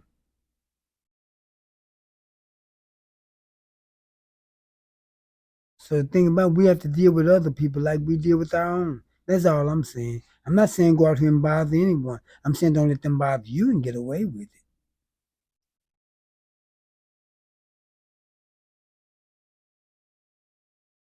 You know, we can't keep letting them do that. When they walk up in our areas, we gotta approach them to what you doing up in here, just like they do us in their areas. And we gotta worry about the police bothering them in our area and they bothering us in their areas. Quit letting these white bums come here and get the resources that our homeless people could be getting. Because their people won't do anything for them. You notice when they broke and poor and bums, I'm not going to use that word bum. Well, I use it for them or not. But black people are homeless, they're bums. Because they had a 400-year head start. So I call the black people homeless, they're bums. They come up in our areas because their people won't help them. Walk around here drinking, mental problems, yelling all up and down the street. Over there down by the old Radio Shack, white woman behind the bushes, got her pants down, boo-booing. I saw that one time. They couldn't do that. A black person couldn't go up in their areas because our best go up in their areas and look at what they do. The FedEx man getting stopped by the police. What are you doing in this area? Package, FedEx uniform, truck. What the hell do you think you doing there? See, when them white people call the police on them, they got to show those people they're doing their jobs. Like when the black students over in University of Missouri, they went to this restaurant, got their food paid for it. Someone called the police and said they didn't pay for the food. Well, they stopped the students, about 12 black students, I believe it was 10, 12, something like this, quite a while back. They showed them their receipts. And what is a receipt for? Proof of purchase. They put on their lights and all, and finally made them go back to the restaurant. Because they got to show the white folks, yeah, we got these N-words under control. Let them see they're doing their job. They couldn't just go back to the restaurant and say, well, they had their receipts.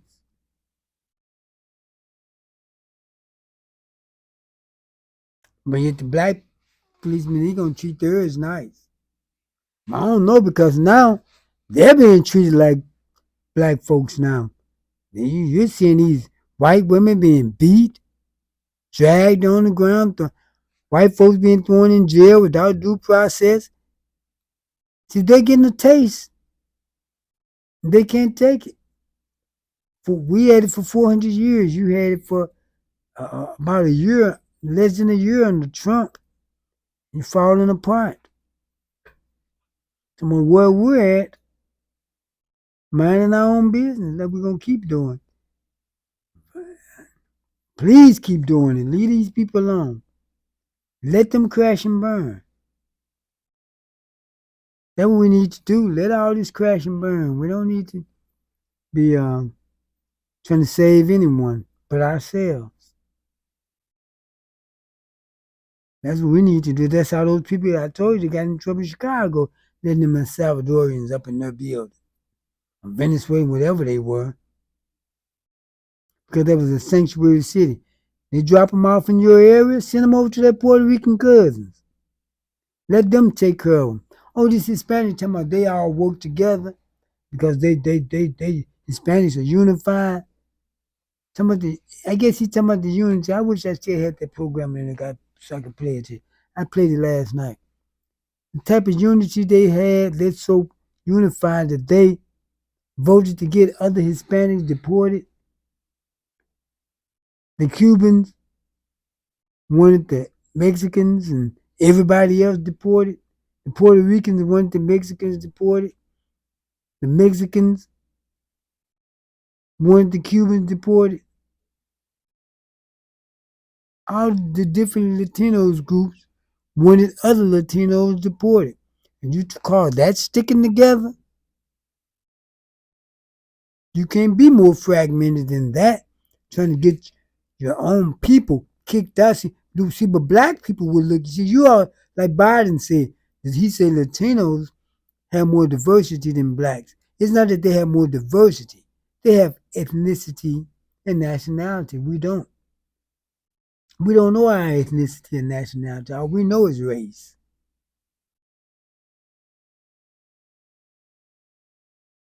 We're like one big tribe. Maybe the tribe of Judah. You know them white folks over there in Israel, not the real Israel. When did Israel become all white? Well, there's a scripture that says there will be imposters in the land. Those who are going to say they are Jews, but they're not. They're imposters. They're the synagogue of Satan. That's what you got over there now. When did Israel become all white? That Israel is some people that the United States put over there. After World War II, they felt guilty because they knew what Hitler was doing over there to the Jews and did nothing about it. Matter of fact, Hitler got the idea from the United States. That's where he got it from, the Nazi Party. What he did to the Jews and what he was doing in Europe. He got it from the Jim Crow laws. Because, see, at that time, the Jews was hated in the United States, second only to black people. The Jews were treated badly here. That's why Hitler thought people wouldn't mind him mistreating the Jews and what he did to the Jews. Because they were treated badly other places also. The United States. The United States felt guilty and helped set up the nation of Israel with a bunch of white folks. And they feel bad about it. They knew Hitler was gassing those people over there. But now,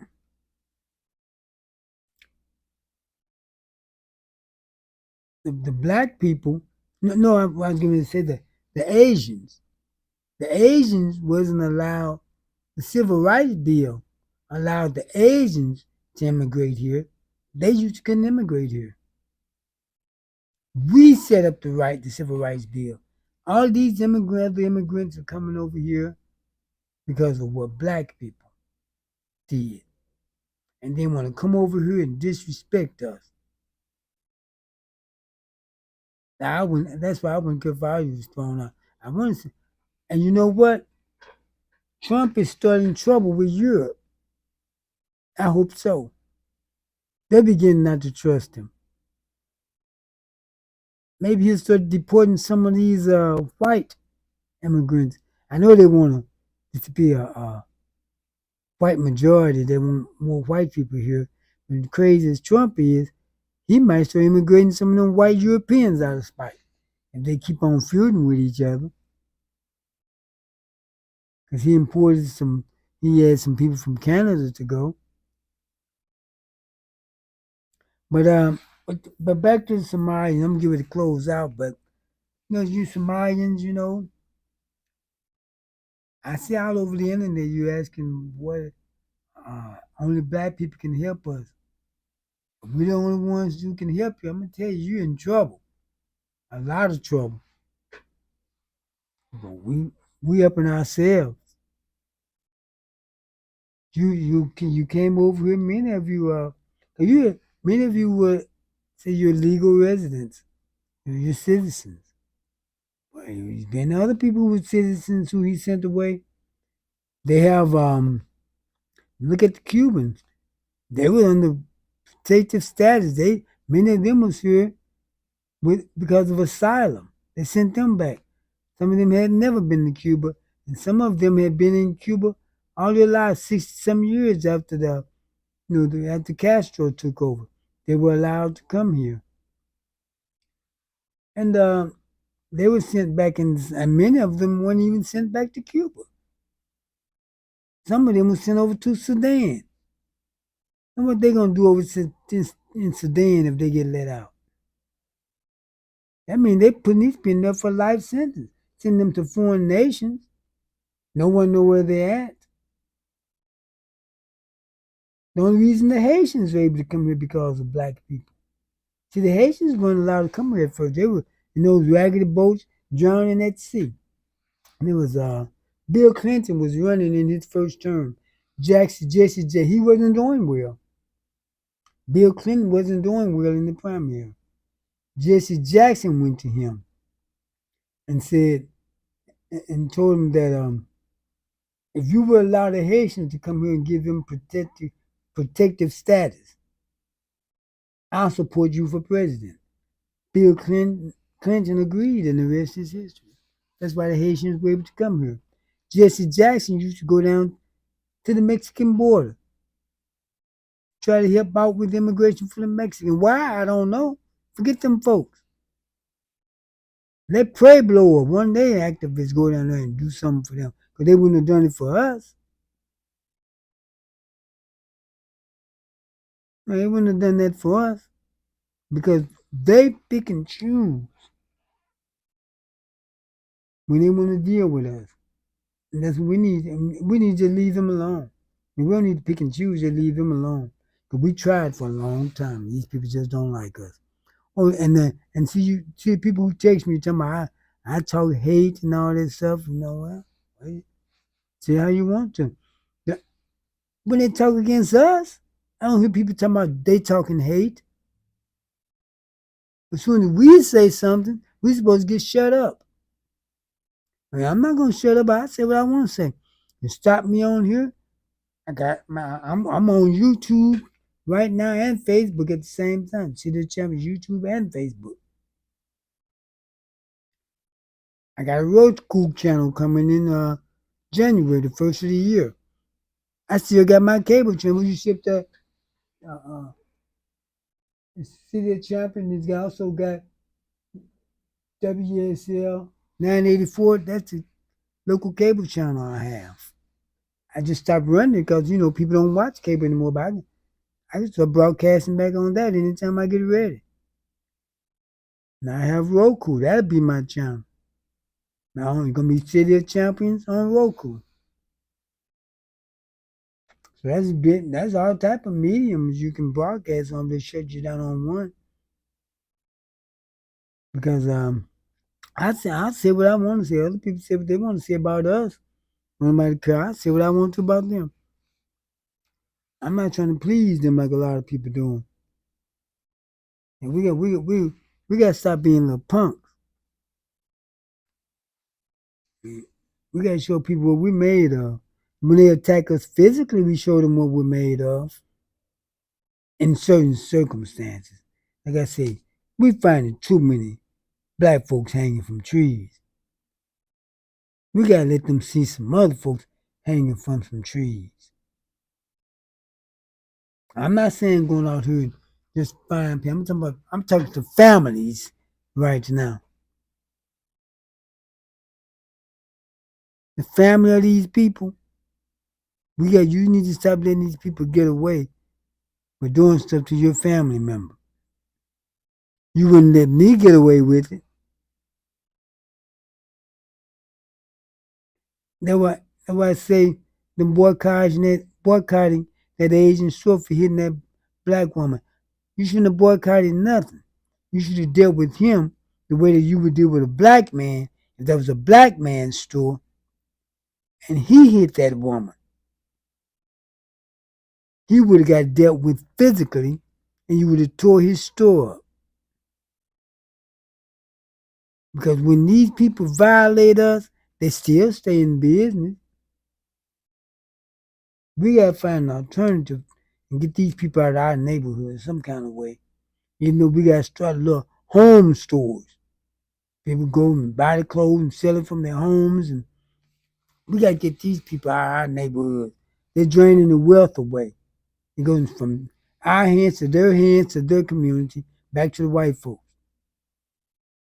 We're the 17th richest group in the world. If we was a nation, we'd be the 17th richest nation in the world, and that's just spending power. That's not all of our money. It'd be probably the 14th if it was all of our money. So we're not broke. Our money just is not being handled right.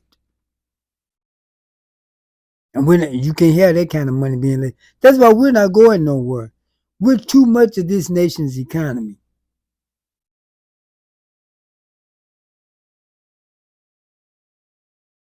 We're too much of the economy. Trump even though he messed up with those Mexicans. You see, he's not even focused on the Mexicans anymore. You know, he messed up with them. And these businesses here in these black towns, when they go and get work done on their business and all that, we need to start making them hire these black contractors. Instead of Walgreens having Latinos come in and do their tuck pointing, you got black tuck pointers, but our city leaders don't stress that to these businesses. Well, how you gonna tell us who to hire? Look, we are people in distress. And this is like an economic war for us. And in war, you gotta do some unorthodox things. You get something done. Even our school district hire most people to do stuff with black folks. I used to do the games for them. Because I had a white guy who was my announcer. They thought he was the boss. Even though I signed the contract. You know, they thought I was fronting for him.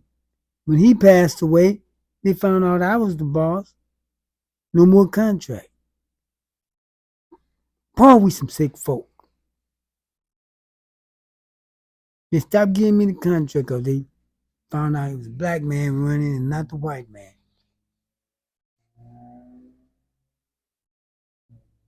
Isn't that terrible?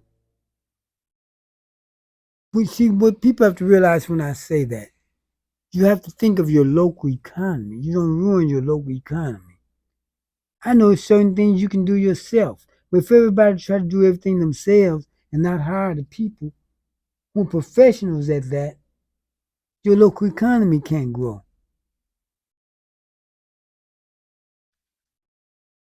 Do you remember Senator Dick Durbin? He can't get out quick enough for me. I got a lot of pictures I took with him, but you know what he did? See, there was some unalive, and we used to have a lot of clubs downtown in East St. Louis. There's a lot of unalivings happen down there.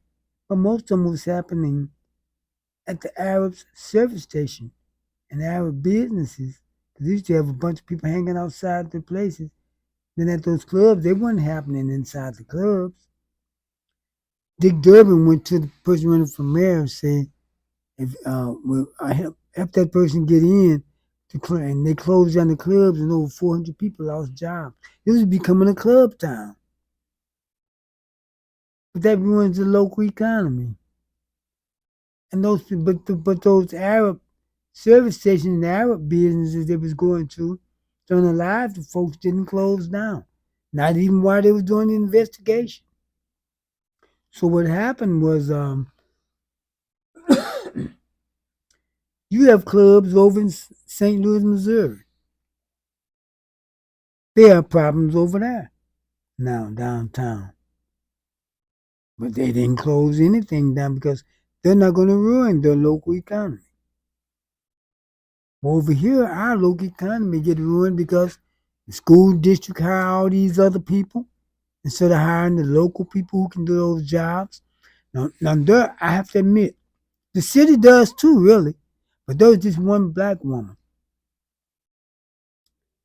at City Hall. Now I don't know if it's a black man or black woman. Well, I know it's a black person at City Hall. You know, they have to bid on anything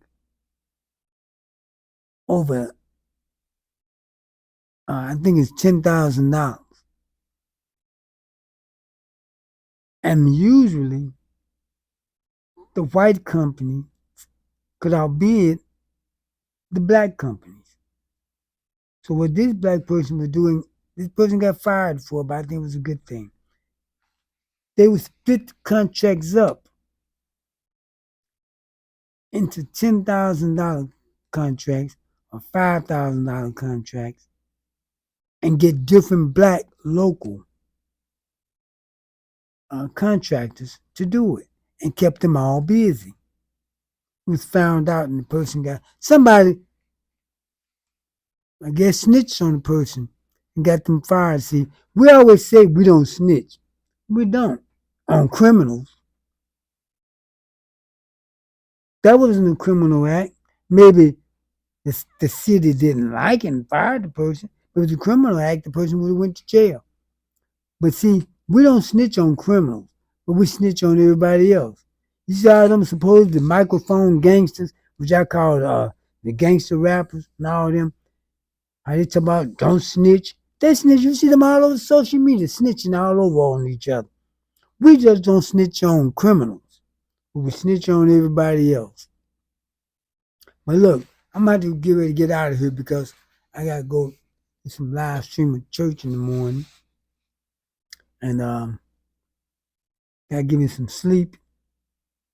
But like I said, you know, I know it was about the Somalian, but see Trump, when he get done with the Somalian, he's gonna find another group. Cause he know people like this chaos. And you know what? Before I go, let me say this. Does he always, you know, he's in the 30% in his approval ratings, the lowest of any president. He's always gonna have a third of white people. I know he got a few black people. Ooh, a few ain't no matter. But a third of all people are always in the extreme. Well, even including black people, that's in MAGA. They're always in the extreme. You know why? But they usually, when they say American people, they talking about American, they talking about white folks. They poll them. During World War II, the United States didn't want to enter the war. The United States was an isolated nation back then. They only entered because Pearl Harbor was attacked. But before it happened, a third of the white folks in this nation wanted to join World War II on the side of Hitler. They wanted to help Germany. So there's always this extreme section, which is MAGA now, in this nation. So I always expect some people doing that type of thinking. It's not going to go away. But as long as they're not bothering us, let's leave them alone. And let these people fend for themselves because they have very low down These immigrants, Africans and all of them, have very low down, dirty things they can think to say about us. But every time somebody starts getting lifted up out of here, where's the blacks at? The blacks are not saying nothing. No, we're not saying nothing.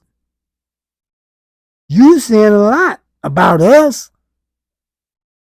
Until they start kicking you up out of here. What these, you know what the Somalians had the nerve to say before now? Our people came on planes, your people came in chains. Why are people saying put and yours going bye-bye? We don't have time to keep playing with people. That old being a bigger person, I never been the bigger person. I ain't gonna lie about it. I never. He tell me, man, you can get petty. Yeah, I can get petty. Because you did your petty stuff. Then when I do something back, I'm petty. We both just petty. I go tit for tat. I never been the bigger man. I tell you why. Being the bigger person means you just let everybody walk all over. You take it. And they just keep walking over you and you just take it. I'm not going to do like they do. I do worse than they do. I'm not with them when they go low, we go high. When they go low, I'll go lower and cut their knees off. Quit letting people walk over you. When people see you don't take that man, when I used to be I'm gonna tell you, I used to be a nice guy back around in high school. See, I was kind of raised in a sheltered way. I ain't gonna lie, I was kind of sheltered raising up. All my brothers and sisters, we was kind of sheltered, and we was taught, about treating people nice, and if you do nice to people, will come back to you, and all of that, and I used to practice that. Meet girls, I'd be so nice to them. I'd be with my friends, and we've been with a bunch of girls, all of us trying to get some. Come on, we grown folks, so let's talk. And I'd be all nice to her. The other ones talking to him any kind of way and all. Everybody got some of me. I got tired of that. I started talking crazy to them too. I started getting me some too. And I started treating people all nice like this. It don't work. There's a certain thing within people that like a little drama and chaos. That's why Trump able to do what he do. Down inside, even the people who's not MAGA didn't vote for Trump. Look at TV, look at social media to see what Trump did this time. Look at most of people podcasts. It's about him, even mine. That's why women get with chaotic men. Some men get with chaotic women because you like that chaos. You like that drama. You don't like the end results. You like a person getting on a bad ride. You know at the end of the ride you're going to fall off and hurt yourself. But you keep getting on it because you like the ride. You just don't like the ending, the end results. And I think we all human nature has a bit of liking drama and chaos. Some learn to get over it. And what I learned over the years, I stopped being a nice guy. I started playing on that drama and chaos. I started learning how to outthink people, and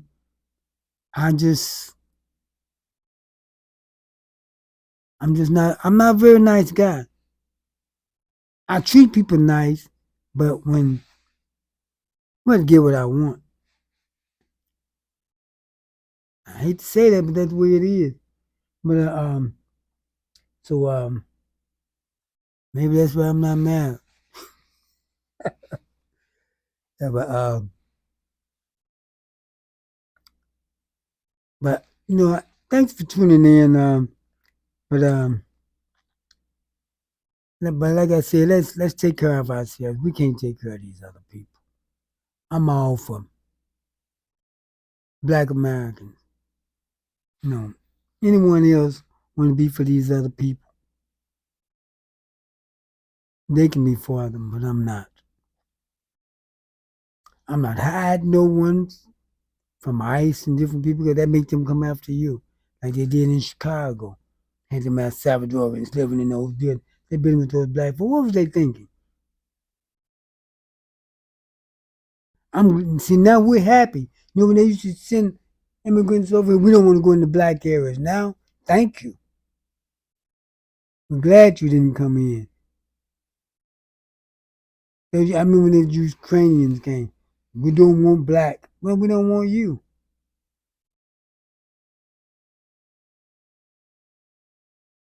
We can't help it because bombs raining down on your country. That's your problem, not ours. Everyone come here hating black people. We're not black. Now you wish you were, don't you? Now your ethnicity and nationality putting you in a group of people. They know you're not none of us, so now they can deport you as a group. Now you want to cry? Say what? The Somalians say, I'll show you what the Imam said. Black people don't know who their fathers are. They always born out of one night stand. Then they want to want us to help them about where the blacks at. Won't they help? But maybe we're trying to find our fathers. You think about that? Iman, you supposed to be one of the preachers. Let me play it one more time, but listen to this. I want you to hear what I'm talking about. Most of the people that we meet, especially African Americans, they don't even know their fathers. They don't even know their fathers. It was all of them, most of them were the product of one night stand. One night stand. They will tell you, I don't know my father. Well, who named you? Whose name are you carrying? Well, my mother chose his name for me. I don't know. Is that what we want for our ummah? No. كلهم أو معظمهم أبناء الزنا. أبناء الزنا. Why? Because man, he has to give up the seed.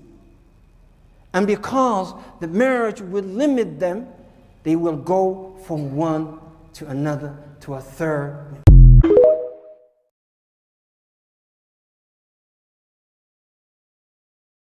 And then talking about where black folks at. Why come they're not helping us? Maybe we're going looking for our fathers. At least that's what you say. We don't know who they are. Maybe we're trying to find out who they are. You talk like that about us, and this is plenty of them. When they say, well, it's not all of them, just some of them. But don't nobody say anything like that about us. When they say bad stuff about us, they don't say, not all, some, not all. They say the blacks.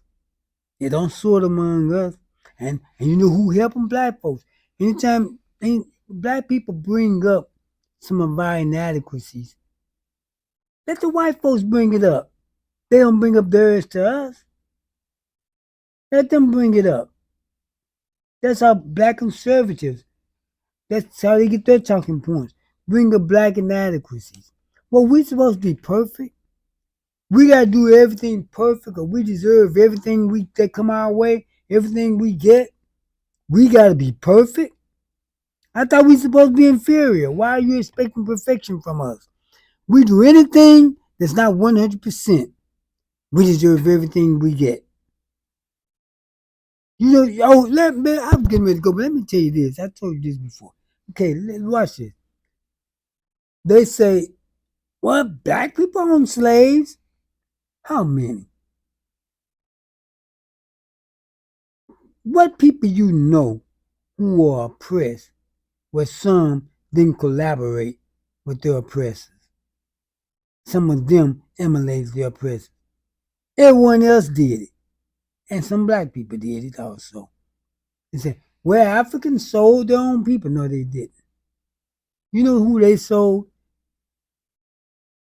They sold people of different nationality and ethnic groups, people they were warring with, and they sold those prisoners. They didn't sell their own nationality. Because look, when Hitler invaded Europe, they didn't say he was killing he was unaliving his own people. Because you know why? Those were white people whose land he was taking. and unaliving and occupying. But they didn't say he was doing it to his own people because they knew that his people was Germans. So if we do anything that's not perfect, we deserve everything we get, but others don't. You know why? Over in Germany, during World War II, to show you that people have always collaborated. Some of your own people can always collaborate. Over in Germany in World War II, there were Jews in the Nazi Party. Many of them in the Nazi Party. There were over close to 300,000 known Jews in the Nazi army, helping to unalive their people, sending them to the gas chambers. But do they deserve everything they got because some of their people were complicit? If some of our people are complicit, we deserve everything that happened to us. Then they come with this thing today. I never owned slaves. This ain't got nothing to do with you personally. It's got to do with the system. You're benefiting from that system. And our people still suffering from it. Then they'll say, well, there's been genocide for thousands of years. They don't tell the Jews that. So if someone unalive someone in your family, so people say, oh, that's okay. People been unaliving folks for thousands of years. What they got to do with your family? Well, they had slaves over in other countries. Let them deal with what happened over there. We're dealing with what happened over here. Just like we tell the Jamaicans, they had slaves down there. That's for the Jamaicans to deal with what happened in Jamaica. It's for us to deal with what happened here. Don't come to us with other folks' problems and think we're supposed to just accept what happened because other folks had problems. Oh, they had slaves for thousands of years. So what? What they got to do with us? Let the other folks worry about that. They had a lot of things for thousands of years. Every bad thing didn't happen for a long time. That means you're supposed to accept it because somebody else been through it?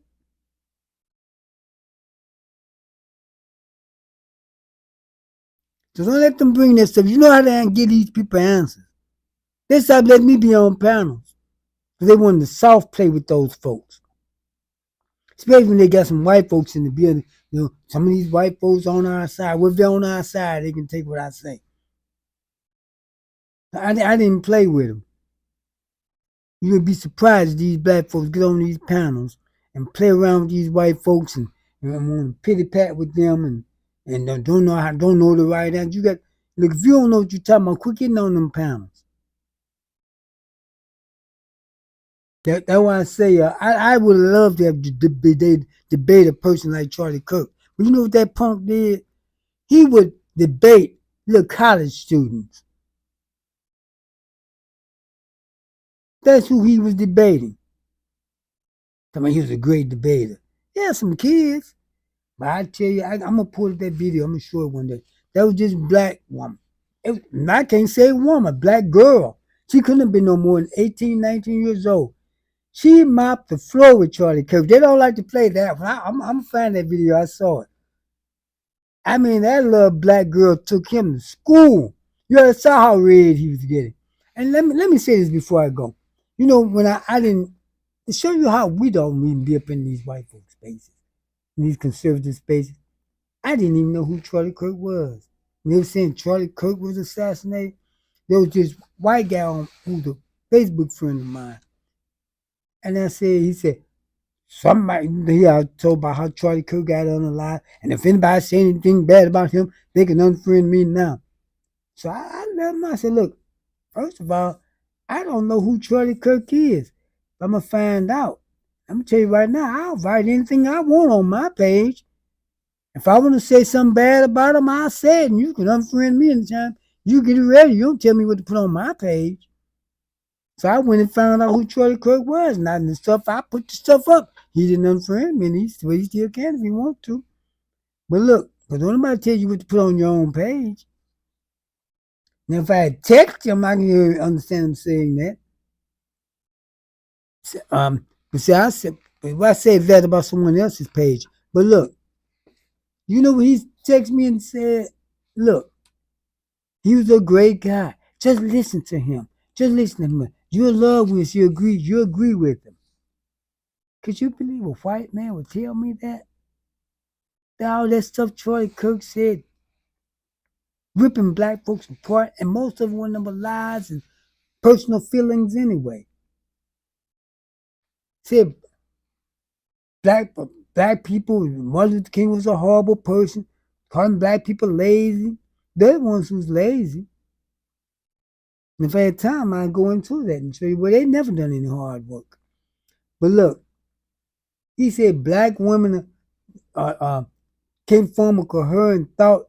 They have a low thought process. They have to go get answers from other people because black women can't think for themselves. He's saying black women are dumb. That's all he was saying.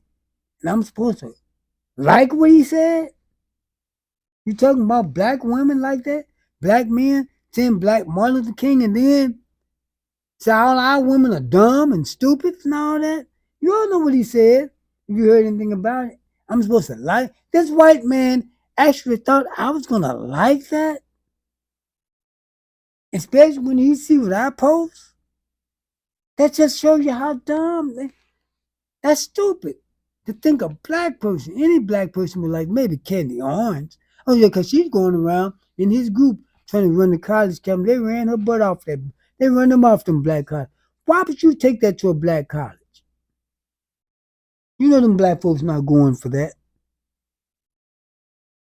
But that's why I say, they take us to be stupid. And we got more sense than them. We're the hardest worker. They haven't done any hard work. Let me say this, then I'm going to go. About the hard work since I brought it up. When it came time to pick do the farm work, they were so lazy. You know how stupid they were. The white people was living like dogs, didn't have jobs. You let them bring somebody from across the world to work for free when you didn't even have a job. But look, they brought black people over to do the farm work because white people was too lazy. The black people who came over were agricultural specialists, taught them how to plant certain crops they didn't know how to plant. Taught them metallurgy work, how to smelt certain irons that they didn't even know they had. Because they were living in log houses until black people came. That's why they say black people built the plantations, built the White House, and most of the city structure, Washington, D.C., and most of the North also. Because they was too lazy. They started doing farm work and doing building with the invent of machinery. And they operated the machines while the black folks did all the work. When they wanted to build the railroads, they went and got the Chinese to do that. When black people started doing farm work, they went and got the Latinos and started having them doing most of the construction work. So when did they do some hard work? They supervise other people's hard work. You know, you had some older people in the family tell you how they used to, it was a company that mostly black people worked at doing the hard work. When they bring a white person in, they say, oh, let's train our new boss. They had them come out and say, train so-and-so how to do the job. The black people train the white person how to do the job. They make that white person the black people boss. Now, why come you couldn't get one of those black people who already knew how to do the job? How many of you work on jobs where you have to straighten your boss out, tell them how to do stuff? I've been on jobs like that, but I've rarely worked for other people. I mostly work for myself. You know, I've had jobs because, you got to work and make money to be able to build your own. But I hate working for other people. I really did. But But if you have to, that everybody's not the same. I'm not saying don't work for because everybody can't own a business. Somebody got to work, and everybody not a business person. That's why I hear people saying that we all need to open business. No, we all don't need to. All of us are not business people. Some of us are working people, which is good. Some people are better at working. That's why I say, I don't put that in anyone for what you do that make your living, because we all can't do the same thing. Some people feel good working certain jobs. Well, that's fine. You should, because that's your way of doing things, and you should be proud of it. So yeah, I'm kind of rambling now. But look, I'm gonna get ready to go. I forgot to tell you, that you should see the stuff I put up. When they tried to clown these St. Louis Flyers fans, I took them to school. You can see how I took those Fenwick fans. Yeah, I took them to school talking about East St. Louis. They the at the Illinois State don't take EBT and food stamps at the concession stand, so be sure to bring some money. When I got done with them, then someone tried to reiterate it, but I put some of it. I screenshot some of it, put it up on my regular Facebook page, and so you gotta know how to take these folks to school. See, they used to black folks getting mad and cursing them out. I know how to, because when they first come to you, they talk to you like you're a stupid N-word. But I come at them so strong and hard with facts, because this is what I do. They soon have to go on about their business.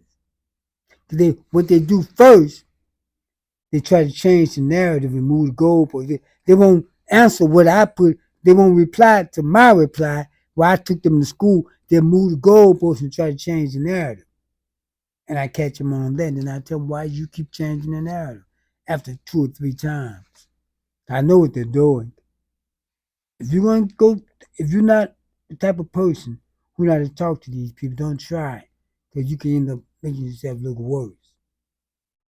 Instead of, and so you don't want to look bad. But I say, I know how to talk to them.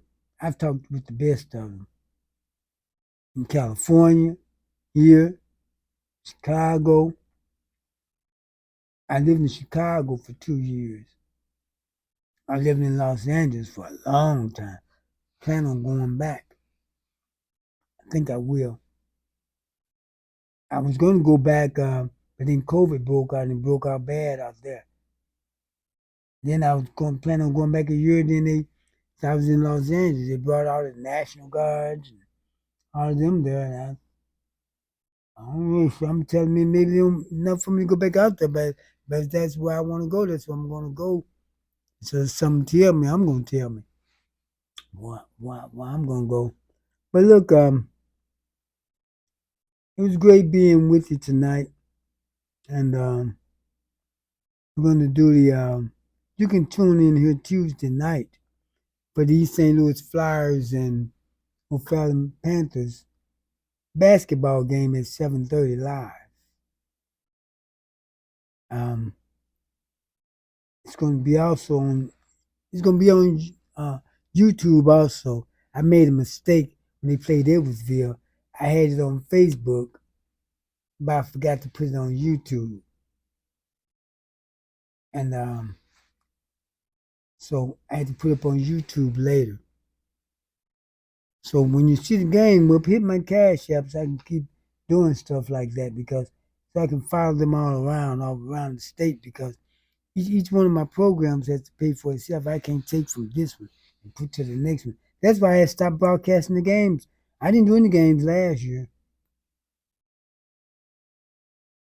because if you are not going to support me, I can't do them.